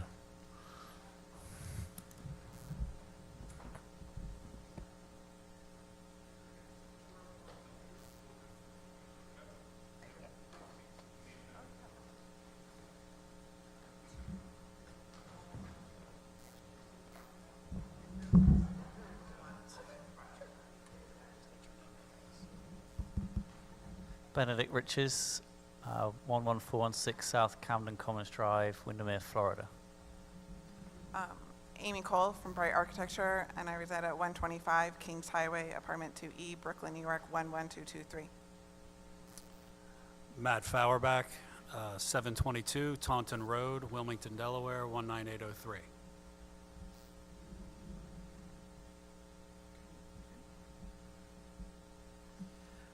So, as the summary stated, our client Golf Zone Range is moving into an existing building at 655 Merrick Ave.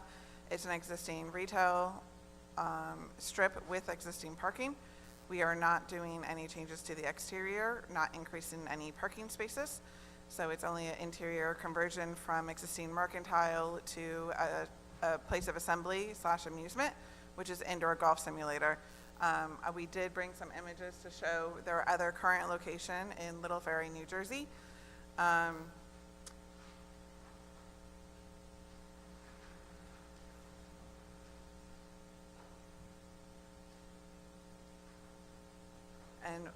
Ben and Matt can expand upon the Golf Zone Range concept.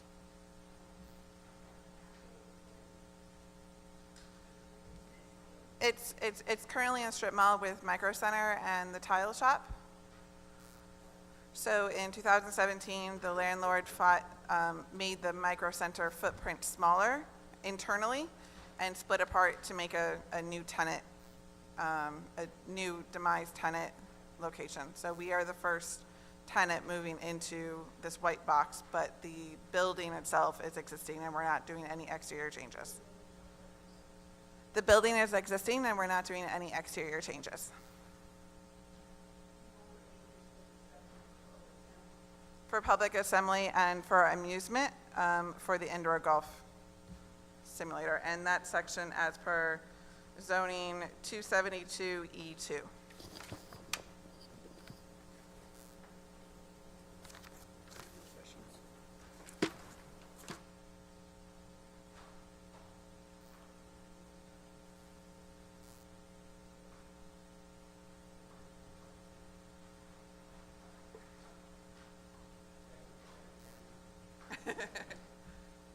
We do want to put a pool and a deck and a basement in there. No.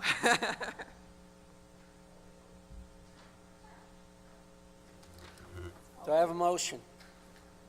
I move that the hearing be closed, the matter be placed on the decision calendar. You all be notified by mail of the board's decision once it's rendered. Some of the cases will be decided this evening. I don't know what your timeline is, but when people are starting businesses, time is money. You could probably call tomorrow, midday or something, and see if your case was decided, if that's of any help to you. A lot of times people try to line up contractors. Yep, thank you. Thank you very much. Good luck, guys. Welcome. Good luck. Next, we have case 136623 West Hempstead, Joel M. and Elisa M. Rosen. Variance lot area occupied, construct addition attached dwelling, also known as 248 Windsor Lane.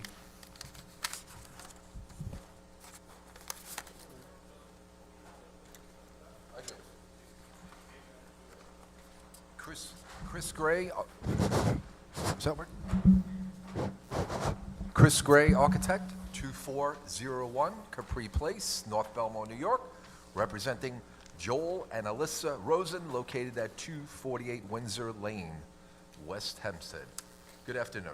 Good afternoon. This is short and sweet. We'll be out of here in a few minutes.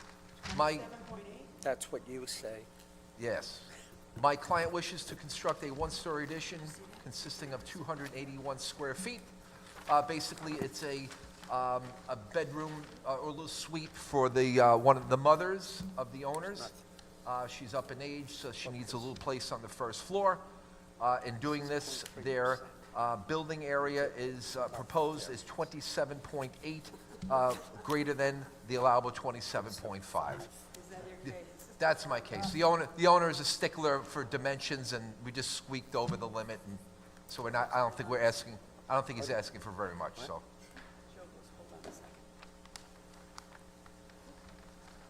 That is my case.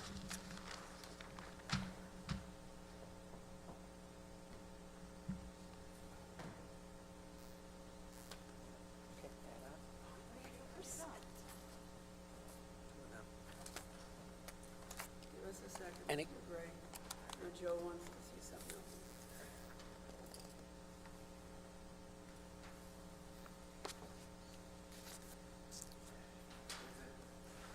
There's an open building permit for the natural gas line to the boiler. Well, we'll see to it that that gets closed up.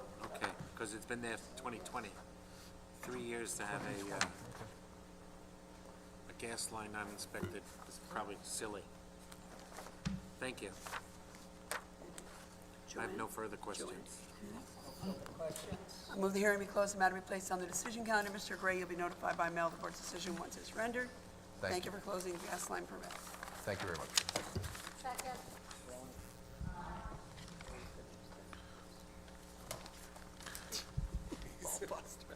Next, we have cases 292-21 through 293-21 near Westbury.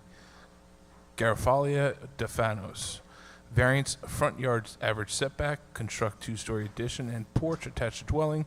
Special exception to maintain second accessory structure, wood-burning fire pit with seating with less than permitted rear yard setback, also known as 746 Kensington Court.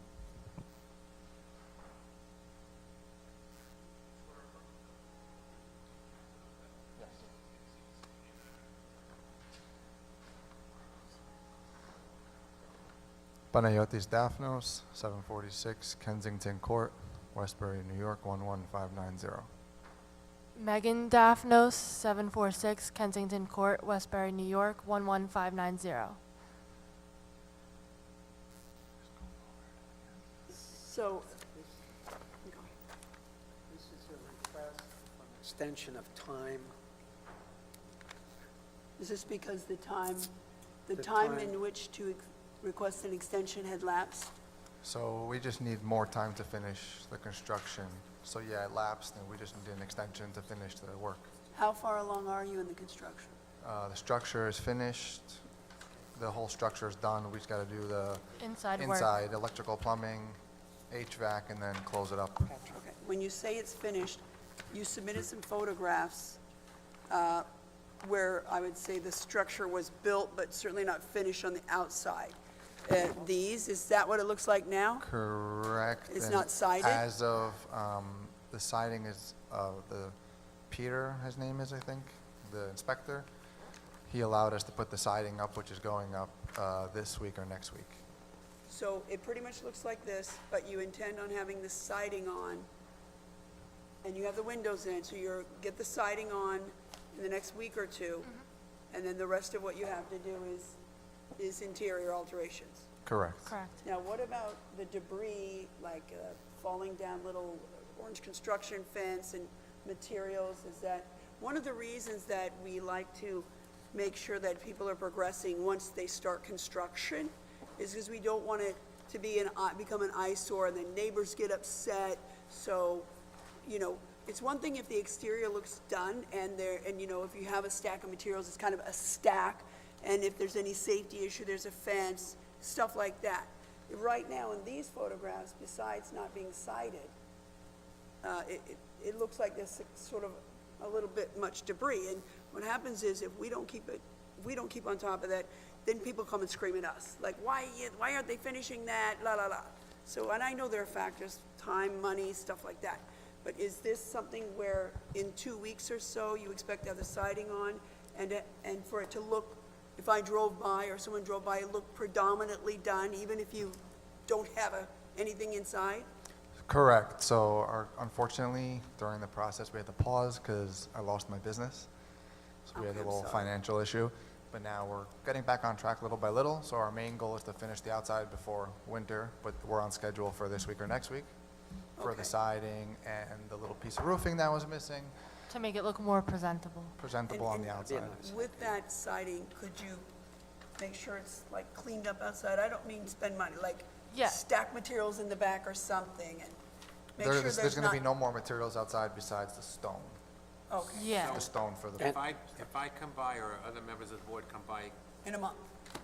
by November 14th, we meet on the 15th, what do you think? Clean I it already up? paid him for the siding, so. But I'm I on hope sch- it's done I'm by on then. schedule for this That's week not and next. good. They're actually there today putting the front door in so they can put the siding on. And the cleanup is kind of what we're, Yeah, the cleanup, I mean, that little fence, I could take it down. I don't know if they need it Just make it- anymore. just make it I look can make almost it like a finished presentable. house. Yeah. Fortunately, we are fortunate enough where I have lived there since 1997. So me and my neighbors were all like family. So they all understand and we're all understand, very close and, you know, like family. So that's been the positive thing at least. and so if we give you an extension of time again, then if you need another one, you know, you need to, Patrick, did they have to come in for this one because? It's of virtual. mercy, or because they hadn't requested in time? Did they pass the deadline to? Were they cited? Just want to tell them the length of time for their next request that they need, so they don't have to come back, if it happens.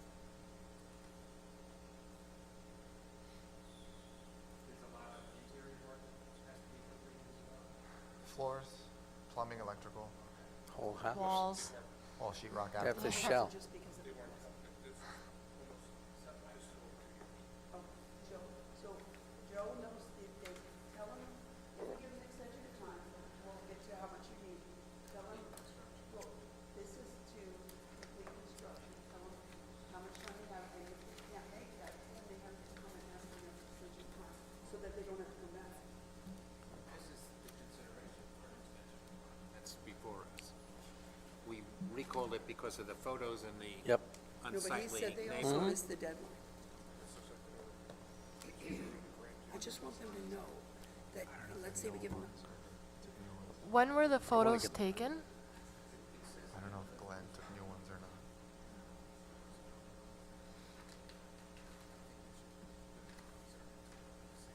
Yeah. Mm-hmm. Yeah. Yep.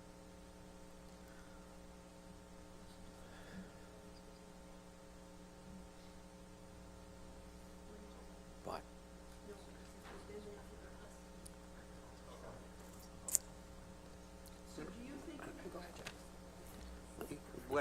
What I'm personally going to recommend to the board is that we put this on reserve decision. In other words, hold a decision, hold the extension of time until November 14th. Between now and then, I'll take a look at the property and hopefully it will look presentable, the outside. I'm not going to come inside. just debris and go ahead and get it sided and just, so when people You're- drive by, it doesn't look like a construction zone. Would that work for you, November 14th? If a month from now. Would the stone have to be moved before then? I don't know what's... No, the stone won't have to be installed. Okay. You just have to clean the property up, Where remove is the stone the other debris. It's They're in gonna front put it of in my the front yard. close. Yeah, it's in front of the house, like in front of the tree. Just clean it up. Cut the grass might be a good idea too. It Do you know looks when those little pictures instead- were taken by chance? No. Because I have cleaned it up a lot. I don't know. No, we didn't take the photos. We Someone didn't else take submitted them. Okay. Really? Who- You The did. the architect maybe? Yeah, Okay. because it's Wow. part of the, If you part of ask the for more record. time to complete construction, it's an automatic thing that you submit photos. Okay, Can I, it's already can I pulled over. see the pictures so I know about when? Go right ahead. Sorry. Yeah, because maybe what we're talking about's already been done. Oh, we pulled all those weeds. Those weeds aren't there anymore. No. It looks a lot. I have a picture from this morning if you want to see. That'd be, take the phone and tap it in. That's the backyard. Not there.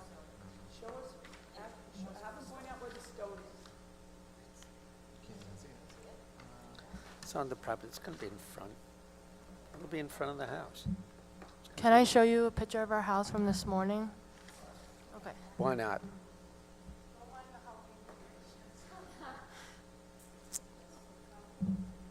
That can actually get gone now because they're finishing. Does it look significantly better than this?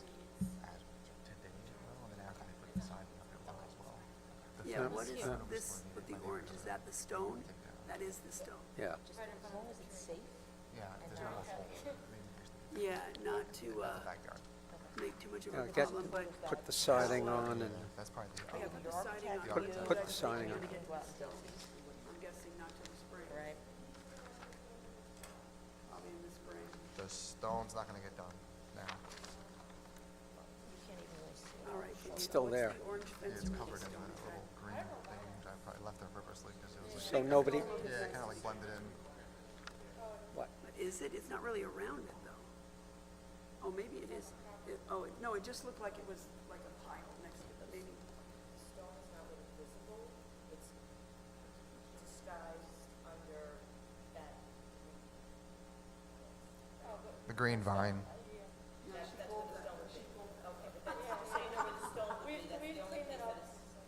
Okay, let the greaser grow over the stone. Shielded.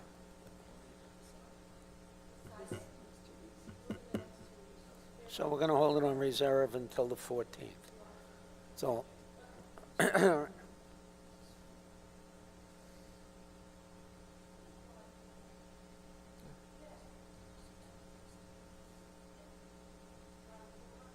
The pool was there when we bought the house. And then all permitted. but no, So we're gonna hold it on reserve. for a month, and then if you do that part you described, then we'll grant you some more time to finish and complete your construction. So how much time do you think you need from when you finish the exterior to be able to call the inspector, have him out and complete your construction? You know, get it signed off. So we're doing it little by little, obviously, because with the whole business loss, money's a little tight. So every money we could save, we're putting it towards doing everything. So Hopefully within the next year. within the year, it'll be completely done. But the outside's my concern now before winter. and We everything were like that. hoping to convert to gas before we really started having to use our heat because oil is just really expensive right now. So, yeah. So you think you've got a shot of having it done a year from the middle of November? Yes. Yes.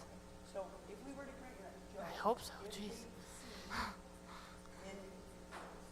if they see a month before the deadline, or 2 months, that they can't make it, when does their time run out to ask for more time? So they just The board would generally, so I go out there on before November 14th, look at the board, the outside looks less than, it's not a mess anymore.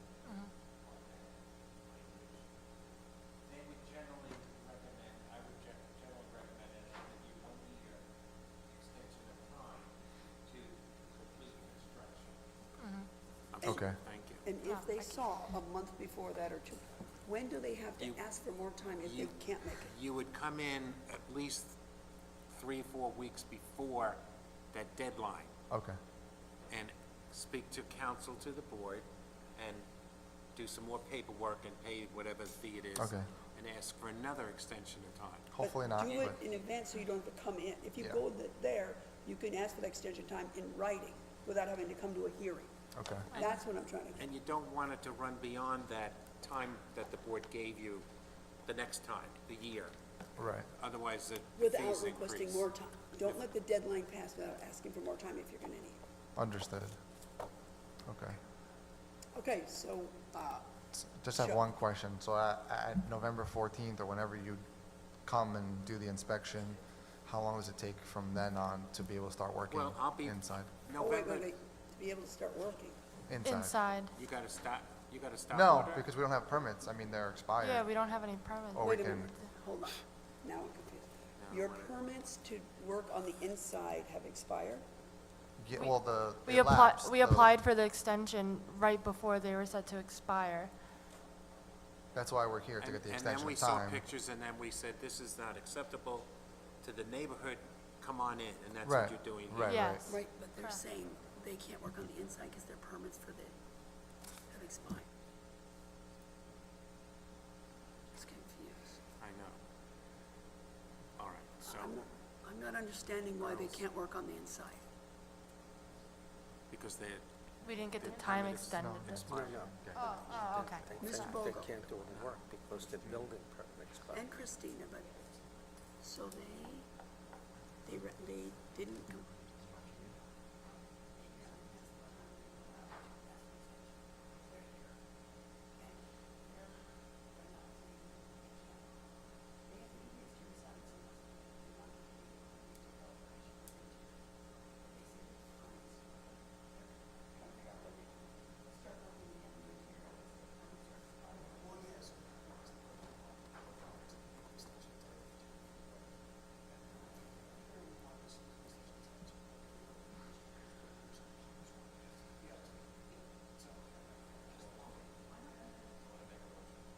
Go ahead.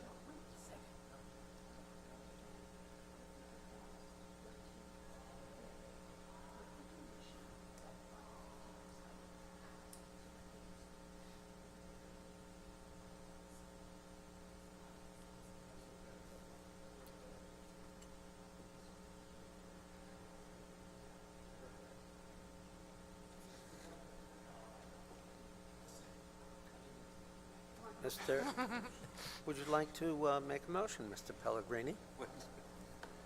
I make a motion that, listen carefully, that the board grant them a one-year extension of time to complete construction, subject to the condition that the outside of the building be made presentable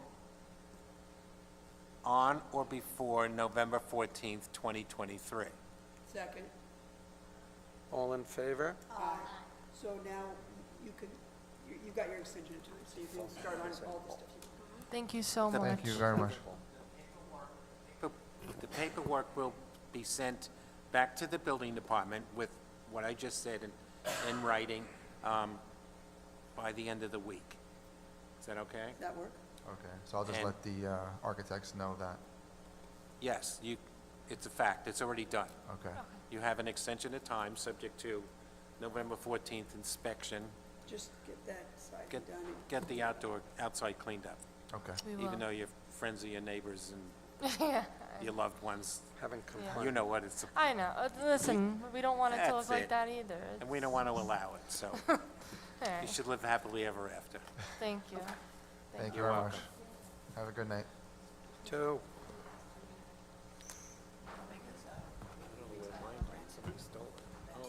Okay.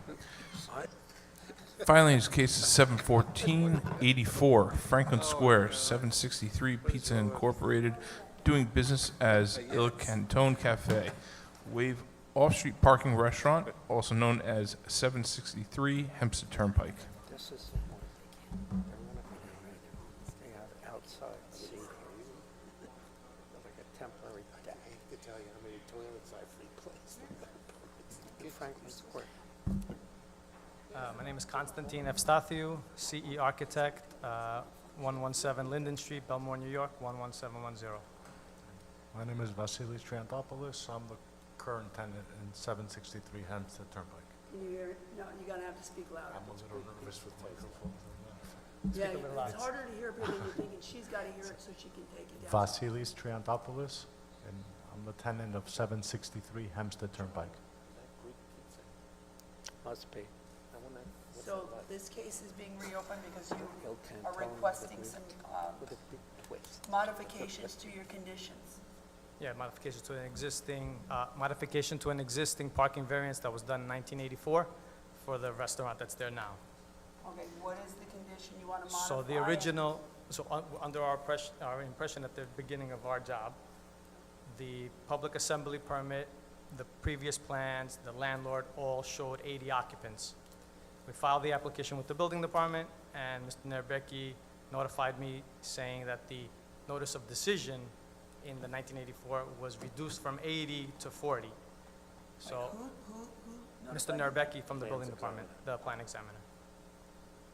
So we went back and looked at the records, and lo and behold, in the written documents, it shows 40, reduced from 80 to 40, but the plan still showed 80.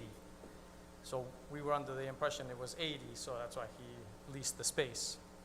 It's been being used as 80 from the public assembly permits that have been issued and been renewed since 2005, I believe, and previously, before that, it must have been at that also. The landlord was the original, no, the previous owner of the restaurant. Then the past couple of years, he rented it out to somebody else, and now he's the new tenant. This is defective. Because they're not asking Take a for a peek. parking variance. Did you expand the use of the building at all by No. constructing an outdoor, like a deck on the No. side? No, I'm confusing this with another one. it's on the corner of Hempstead Turnpike and Rinton Street in Franklin Square. It was Il Cantone, it was the previous restaurant. This is all right. Yeah. No, I'm confusing it. I'm confusing it. There's another one. I have a copy of it, if you want to see. Yes.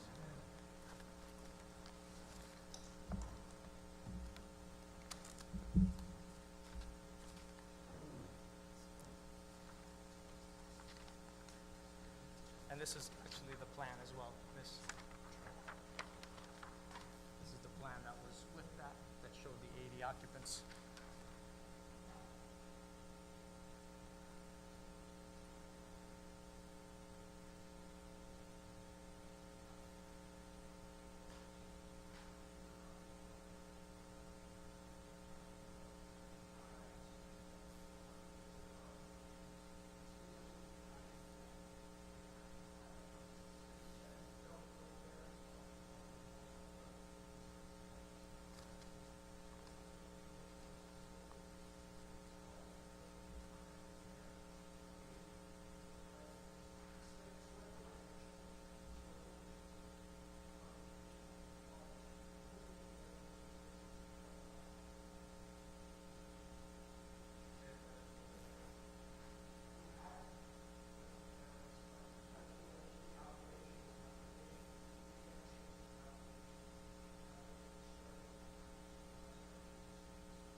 Yeah, 80.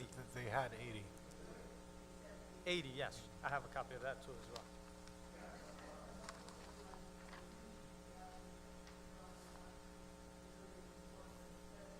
Correct. And it was being used as 80 for over 15 plus years, maybe even more.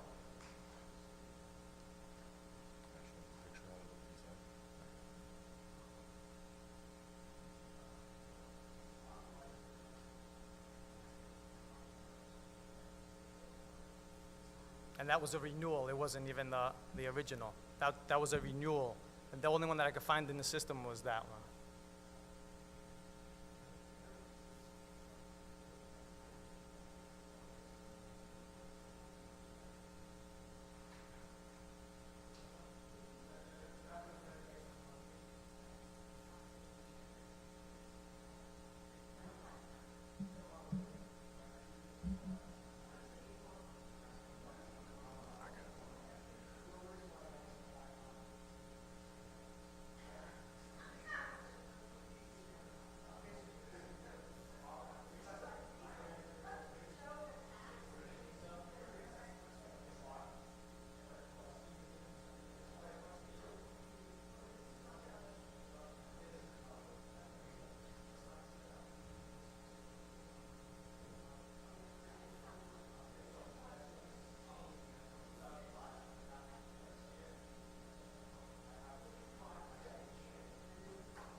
Green wants to make a motion. Regarding case number 714, 1984, Franklin Square, 763 Pizza Incorporated, DBA 2 Canton Cafe, waiver of off-street parking is a reopening to consider a modification of the conditions. I would move that the board, because of numerous issues, grant the occupancy to 80 occupants. Second.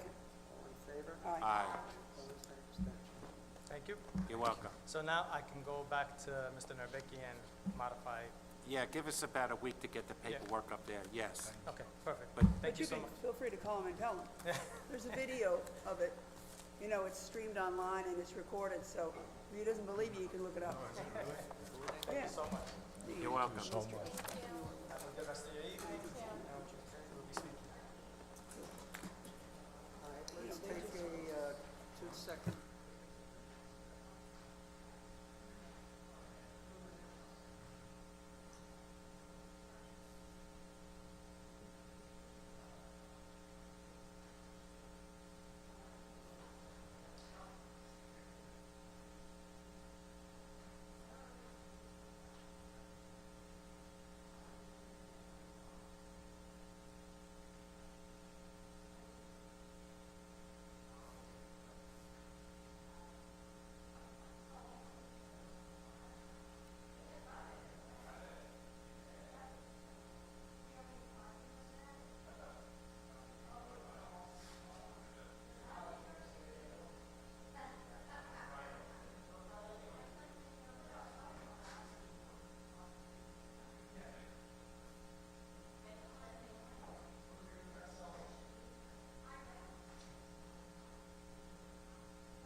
I have all my sides of fun sides.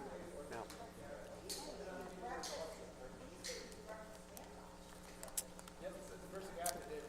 all right, can we focus, please? All right. Cases 624 and 625 of 2023, I'd like to hold that. I'm going to inspect it.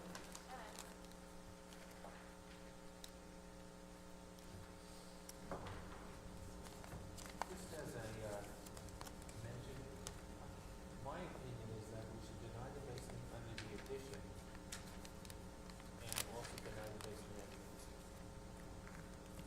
I agree with the, I already wrote myself deny cellar entrance. So at the very least, I'd like that to be in the notes so that when we come back after inspection, we have that. And also note Joe's, I thought Joe's initial reaction. So we can figure that out. Okay. And inspection by JR. Next case, 626. Wait, Pardon?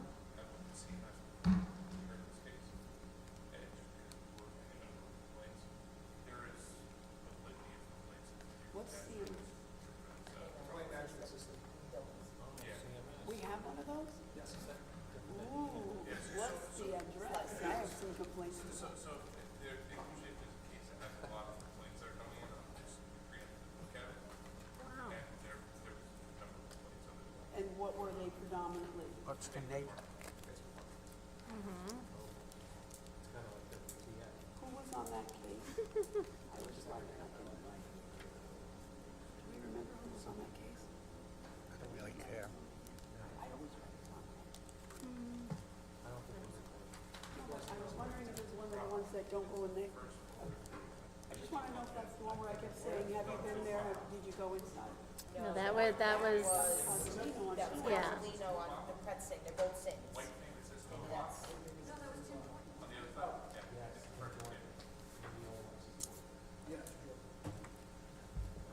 All right, next. Let's do it. Was there a stop work order on this house?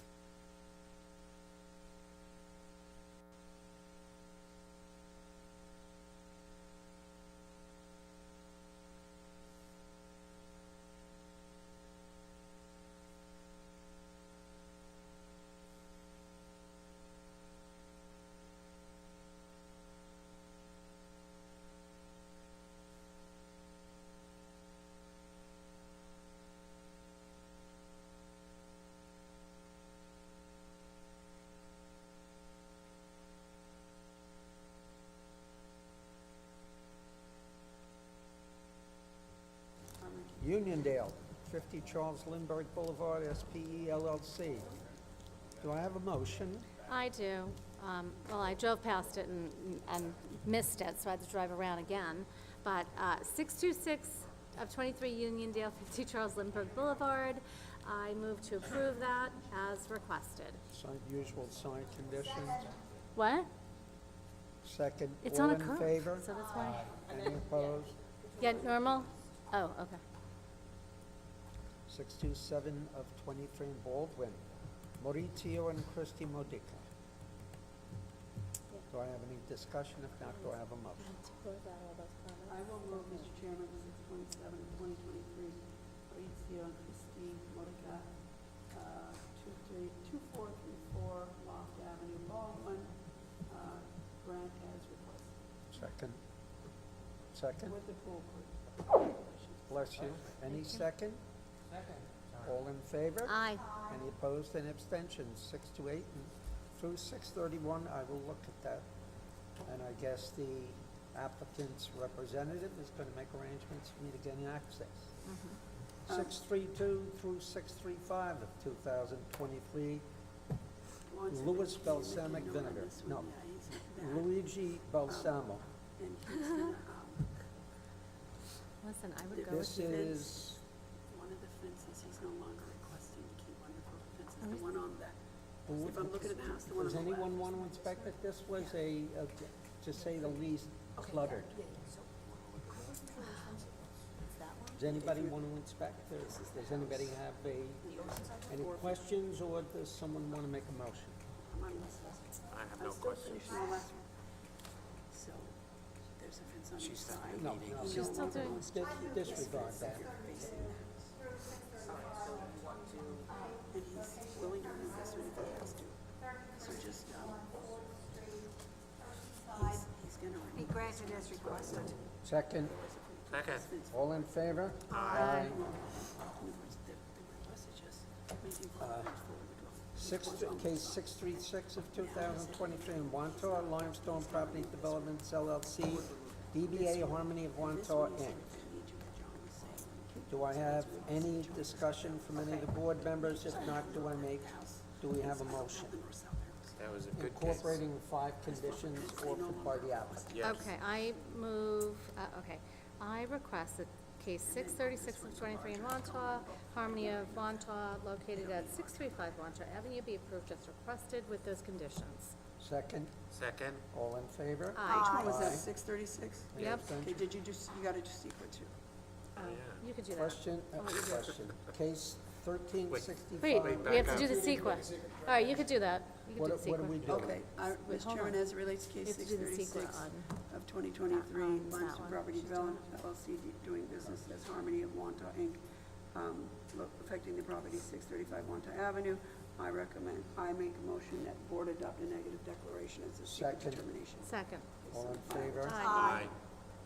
Now, Oh, I have to renew. Okay, I move to approve case 636 of 23 in Wantagh, 635 Wantagh Avenue, as requested with conditions. 5 conditions. With the 5 Right. conditions, yeah. Okay. All in favor? Aye. Any opposed, any abstentions? Case 1635 of 2023, Golfson Range 1365. LLC. Yes. You said 16, it's Oh, I'm sorry, 1365. 1360. I transposed numbers. Mm-hmm. Do I have any discussion? If not, do I have a motion? I move case 1363. 1365. 2023, Golf Range What was in LLC, that salad? affecting the property at 655 Merrick Road, near Westbury, be approved as requested. Second. I'm sorry, but it is Merrick Yes. Yes. Okay, what did I say? Favor? Oh, it's You said Merrick Road road. over here, It's and Merrick Merrick Avenue over Avenue. here. It's where the two streets are done. Second. All in favor? Aye. Any opposed, any abstentions? Case 1366 of 2023, West Hempstead, Joel M. and Alyssa M. Rosen. Do I have any discussion? If not, do I have a motion? Lamb, what's wrong? Go, Joe. Oh. I move that case 1366, 2023, and Joel and Elisa Rosen at 248 Windsor Lane in West Hempstead be granted as requested. Do I have a second? Second. All in favor? Aye. Any opposed? Any abstentions? Cases 292 and 293 of 2021. Garofallia Daphnos. It must be Greek there. Do I have any discussion? If not, do I have a motion? I Did believe we grant that from the Mr. bench? Pellegrini, did we grant that from the bench? Yes. Okay. Case 714 of 1984.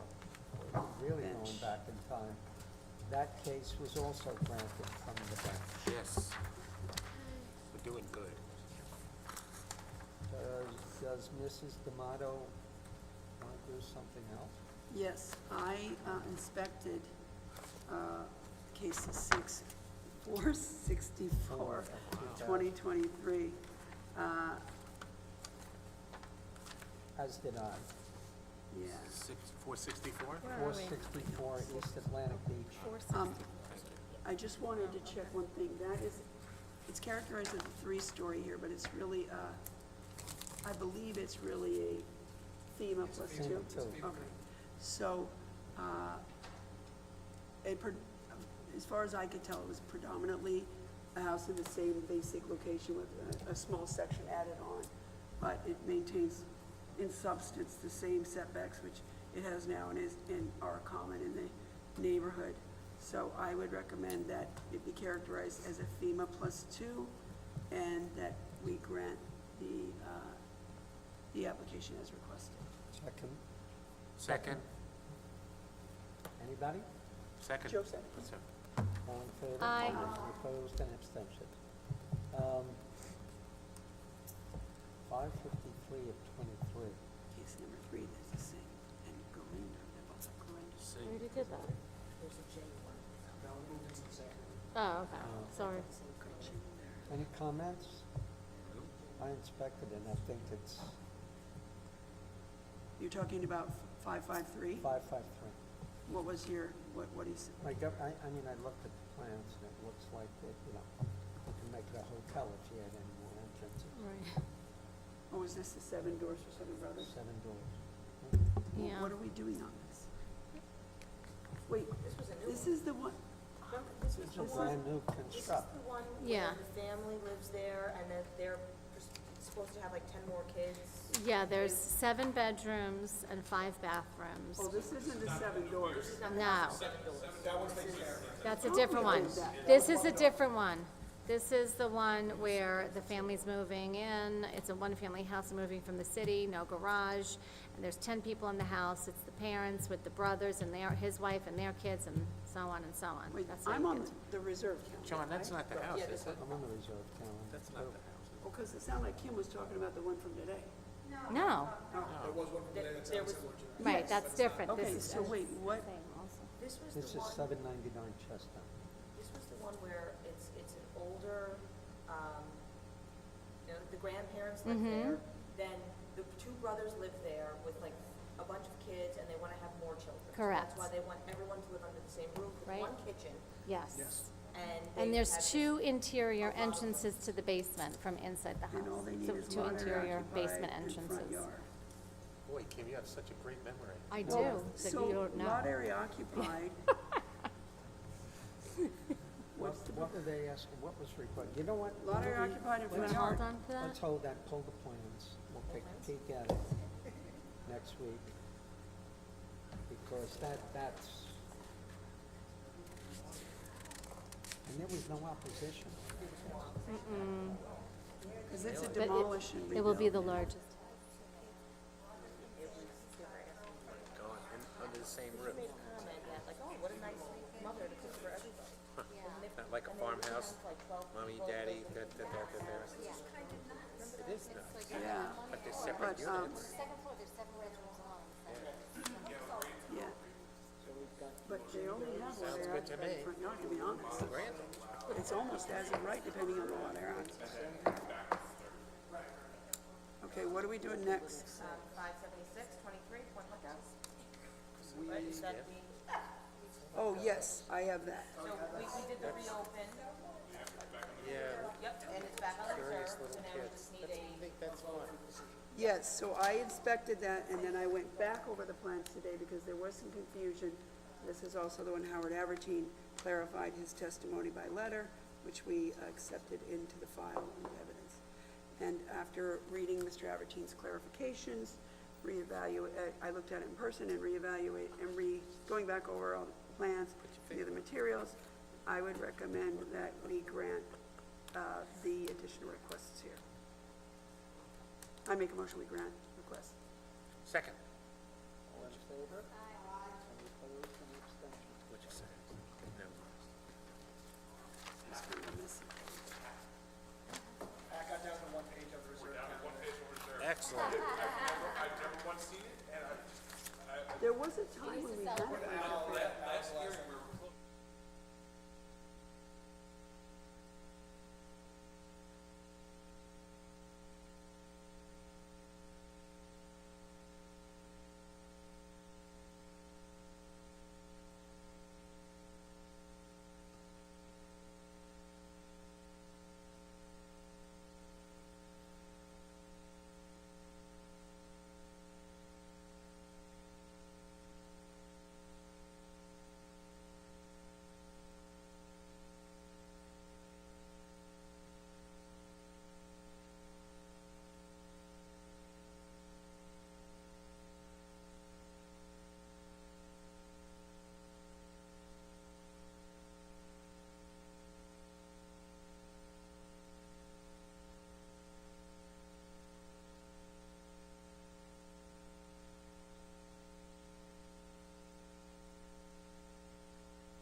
again, you don't need to. Okay, so this is a request from Monty Weaver regarding the reopening of a case, 414 of 22, is a property in Baldwin by the water, if I remember correctly.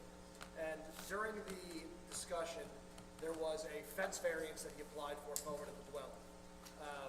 There was some confusion in the back and forth, and he essentially said that he didn't need the variance, and that portion of the application was dismissed. It was dismissed in error. He made a mistake and didn't know his application. He doesn't want, and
Mr. Chairman, I move, as it relates to case 414 of 2022, affecting the property at 600 Stratford Road in Baldwin, that we grant the request of the representative Monty Weaver, which was made by letter dated October 12th of 2022, but it's really 2023 type, that we grant the request to reopen that matter and allow them to reinstate his request for a fence for the road by testimony evidence supporting the request. And schedule it for January 10th, 2024. Aye.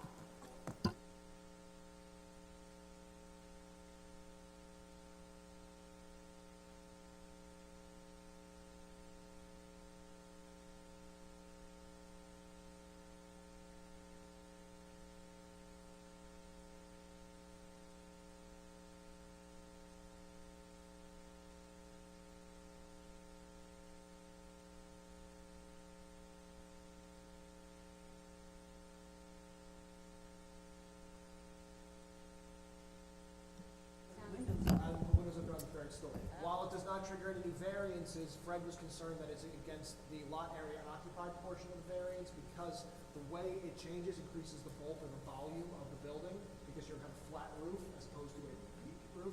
So there, even though there's no new variance is being triggered, he thinks it relates to lot area occupied because the mass of the building is larger than what was That's an FAR, that's not lot area occupied. That is correct. Well, that's why it was administrative review. He wanted to see, have you guys look at it. If you guys are saying it's outside your How did jurisdiction. he not make that a story now with windows on He's yours? saying it does not trigger. It always does. Well, he's saying it does not trigger. You know what? That's 3 levels above the FEMA. Uh, FEMA plus 3. This is what his letter, this is his memo that he wrote. Look at this. That's the approved 2-story above FEMA. This is not a 3-story with windows up there? You know what CYA is, right? Yeah. Dear Fred, since this triggers no additional variances, you decide. Chief. Why did he not reject that as a story? I'm just saying what he did. Because it's not, he doesn't need to CYA. This is what we approve. When they change it such that it now triggers a story, He's it's saying not it his does. problem. But he's saying, that's correct, but he's saying it did not trigger a story, no new variance. Well, he's lying. That's one. No, I'm just It's his saying. interpretation.